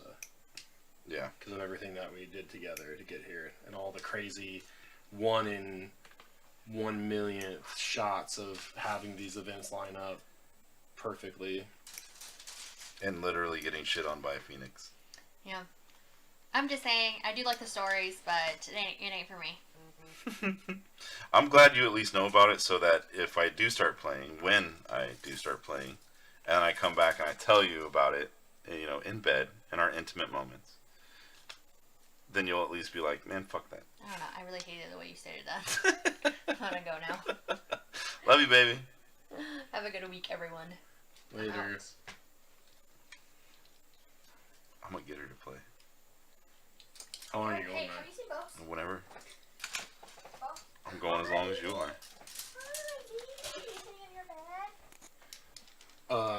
So, I didn't know this because I'm a dunce, but I was like, the first character I loaded up after the patch was Lily. Oh, yeah? And I did EXDP, and I was like, she has EXDP now. They gave it to her. The madmen gave it to her. Oh. And Red is like, really? Turn on the frame data thing. And I said, okay. Did EXDP again? He goes, yeah, it's still not invincible. And I said, how do you know that? And he's like, see the frames where it's got the red line through it? That's the invincibility frame. She doesn't have that. I go, God damn it. Yeah. You thought she didn't have an EXDP? Yeah, I forgot that one of the trials is like, what, it's like horizontal. Yeah, it's you like do wind horizontal, charge, up, DP, down, level 2 or something like that. Yeah. Yeah. I got excited for a second. Dude, that would probably inspire me to go back to her. I still think that she's not a well-designed character. Yeah, just in general. Because, like, if you buff her, then she gets too strong, and if you leave her as is, then she's not... She's not...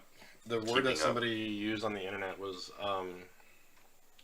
she's not bad for the tools she has, she's bad because of, like, the types of interactions are not fun to play around.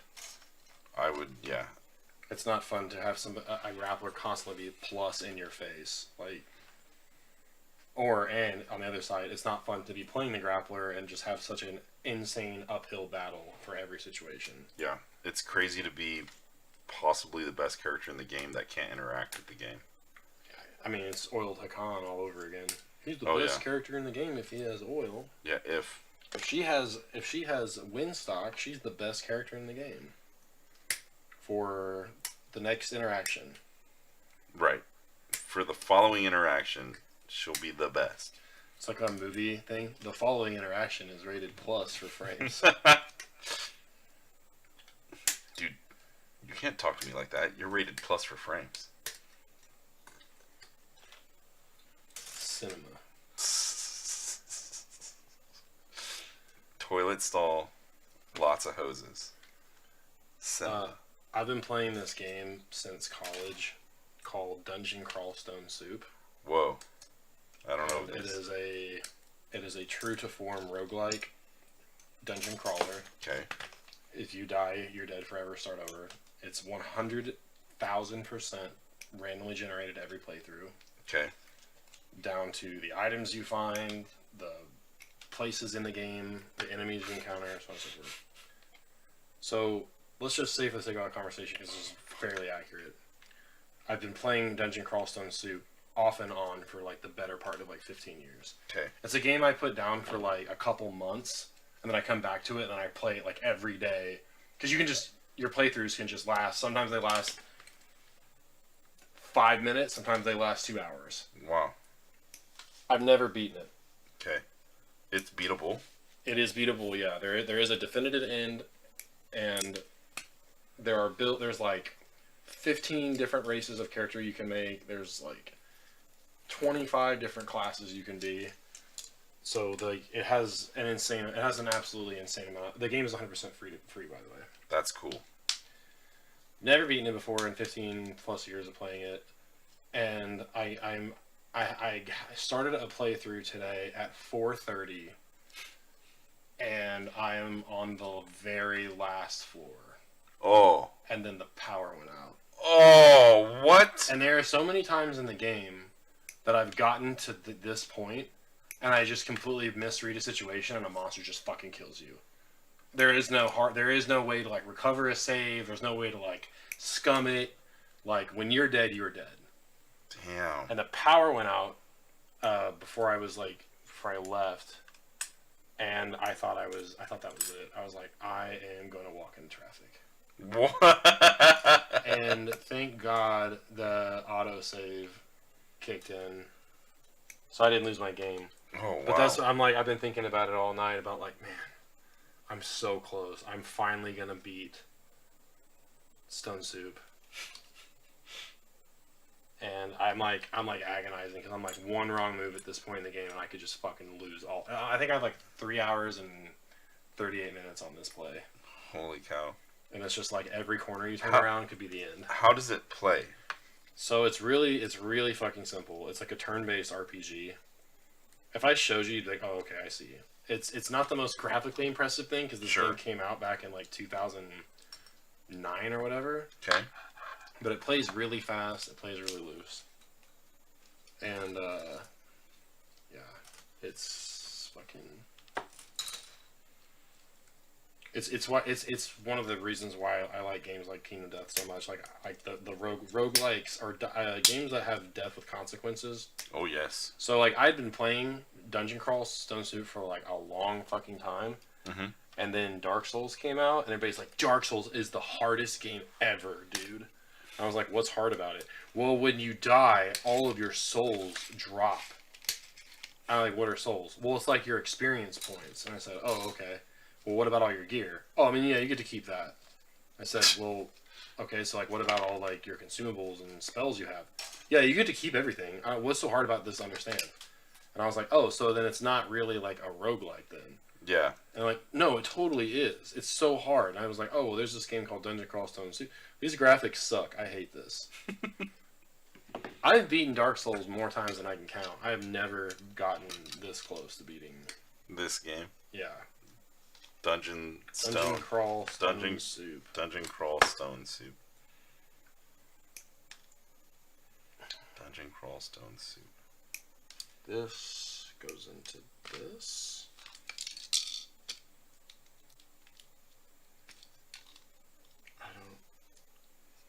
How? Like that? Oh, like that. And then that moves up and down. Crazy.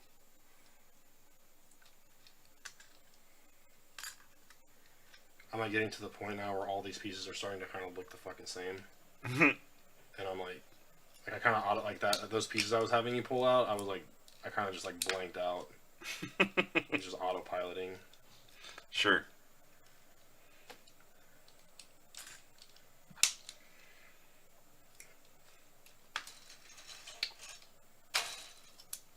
Oh man.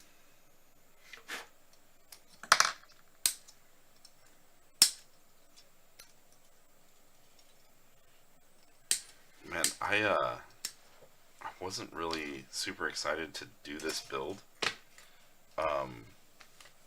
Just because like the main thing I really wanted out of this entire kit was the shield that he comes with. I want to use it for something else.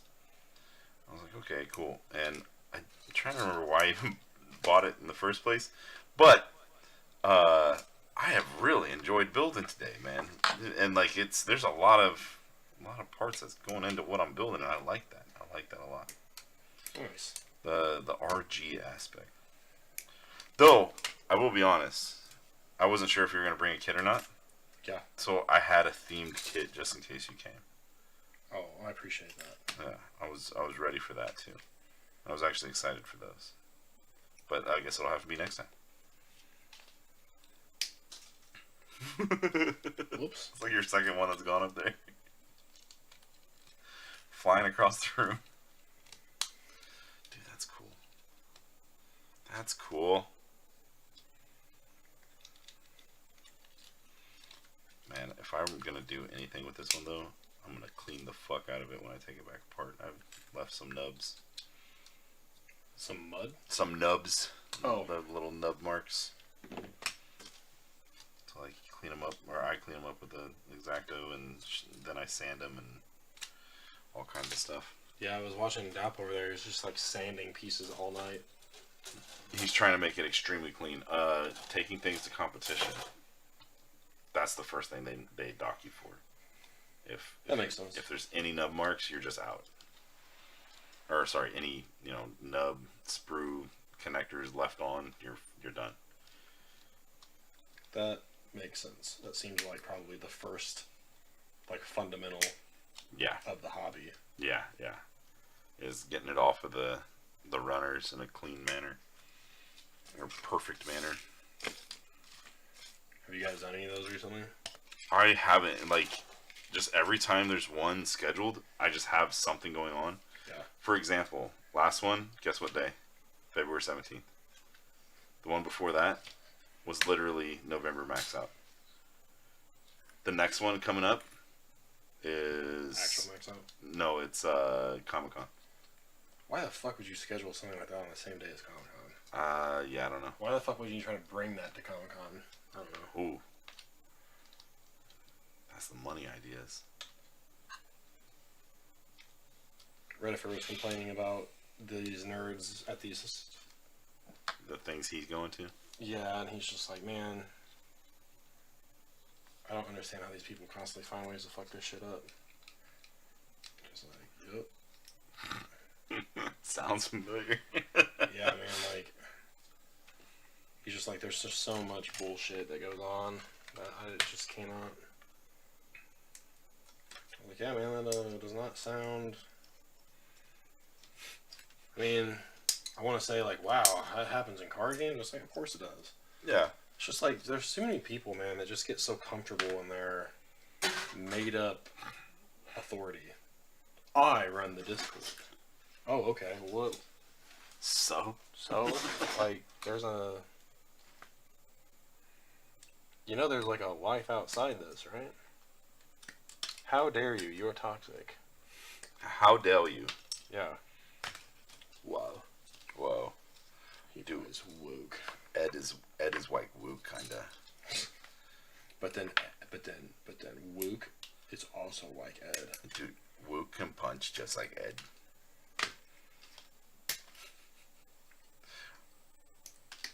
Ed definitely seems like a complete character. He really does. Just makes you think, like, how cool is Akuma gonna be?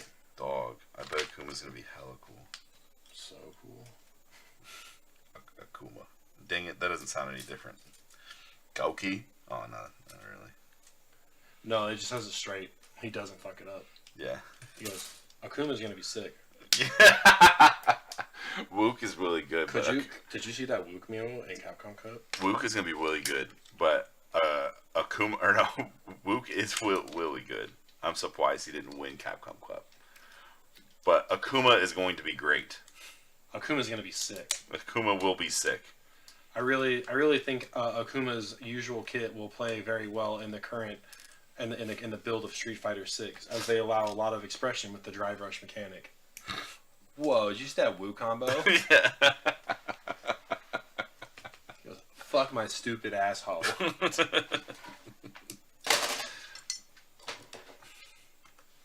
I really liked Wook until Ed come out. And I saw Ed and I was like, whoa. I saw Ed and I was like, whoa, I'm gonna walk to Evo. What the fuck? Dude. God damn it. I feel like I ruined Trace's night. Yeah. Just trying to like comprehend the stupidity. Yeah. I don't blame her, because I sat there in the cold of game cap. After they said, I go, Well, thanks for coming out, guys. Drive safe. We'll see ya. And I was like, maybe I won't. Maybe I just will never see these people again. Yeah, you know. And will you sit in the dark and ask yourself, should I have done something? Should you have done something differently here? And I will say no. I hope they get to Evo, and I hope they live to tell the tale. Yeah, can't wait to see you when you get back. Yeah, can't wait to see you when you get back. That's it. Yep, just positivity forward. Positivity. They when he was just like, yeah, we're just like not gonna be like around anymore. I was like, what does that mean? I was like, what does that mean? Well, like, you know, we're actually going to the Hololive concert in Japan. I was like, oh, that's sick. Yeah, we don't have it like that, so we're just gonna sleep outside. We don't have it like that. And I go, I have no idea. Look, if you were to look up this Gundam skirt, you see their heart. You see this? It's shaped like a heart. Shaped like a heart. What do you see when you look up its skirt? I see it's hot. Oh, cock. I was supposed to put the legs on first. I'm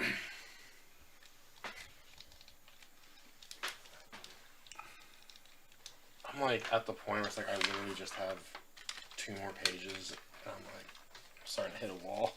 Yeah. I'm like, why don't this just build itself? Yeah, I often get there and then I'm like, man, I'm just not even, like, next week is not going to be the week where I finish this. It'll be someday, some rainy day build, right? Yeah. And for me, I'm like, well, this will go back in the garage until I go back get another Gunpla night. Yeah, but we just clarified next time we're doing something else. And the tallest goose never had his wings. This is the story of the tallest, smallest goose. Oh boy. Oh boy. Johnny Ridden's Gelgoog is complete. I mean, other than accessories. See, that's where I always get, Robbie. I get to, oh, whoa, my action figure's done. Who needs swords? Fuck you, laser swords. Fuck you, guns. Oh, whoa, there's a little car? Never mind. I'm gonna make that little car. I3.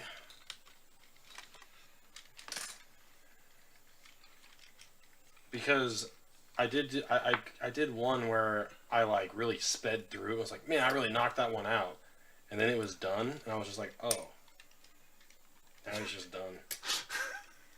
I don't know what I expected. Like I just looked right into the camera and go, I don't know what I expected. Oh no, where's his back? Oh yeah, I'm supposed to make a jetpack. Fuck.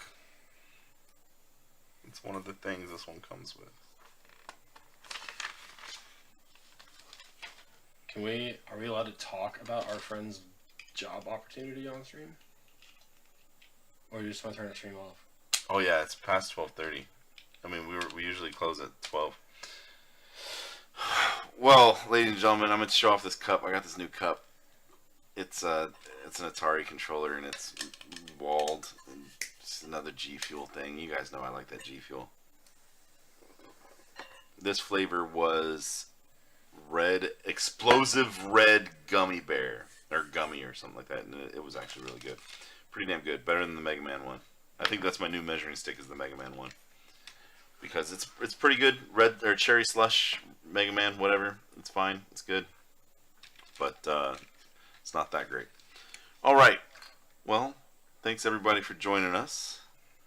Little light on the chat today, but that's fine. A lot of good conversation. I appreciate you watching. Got some good Gunpla done, man. Look at this. I only had a head, a chest, and an arm when we started tonight. I literally got everything else. Ooh, Robbie, let's highlight yours here. Bum, bum, bum, bum. Here, scoot that bitch up. Yeah. Yeah. Yeah. Yeah. Yeah, Jammer. Yeah. Yeah.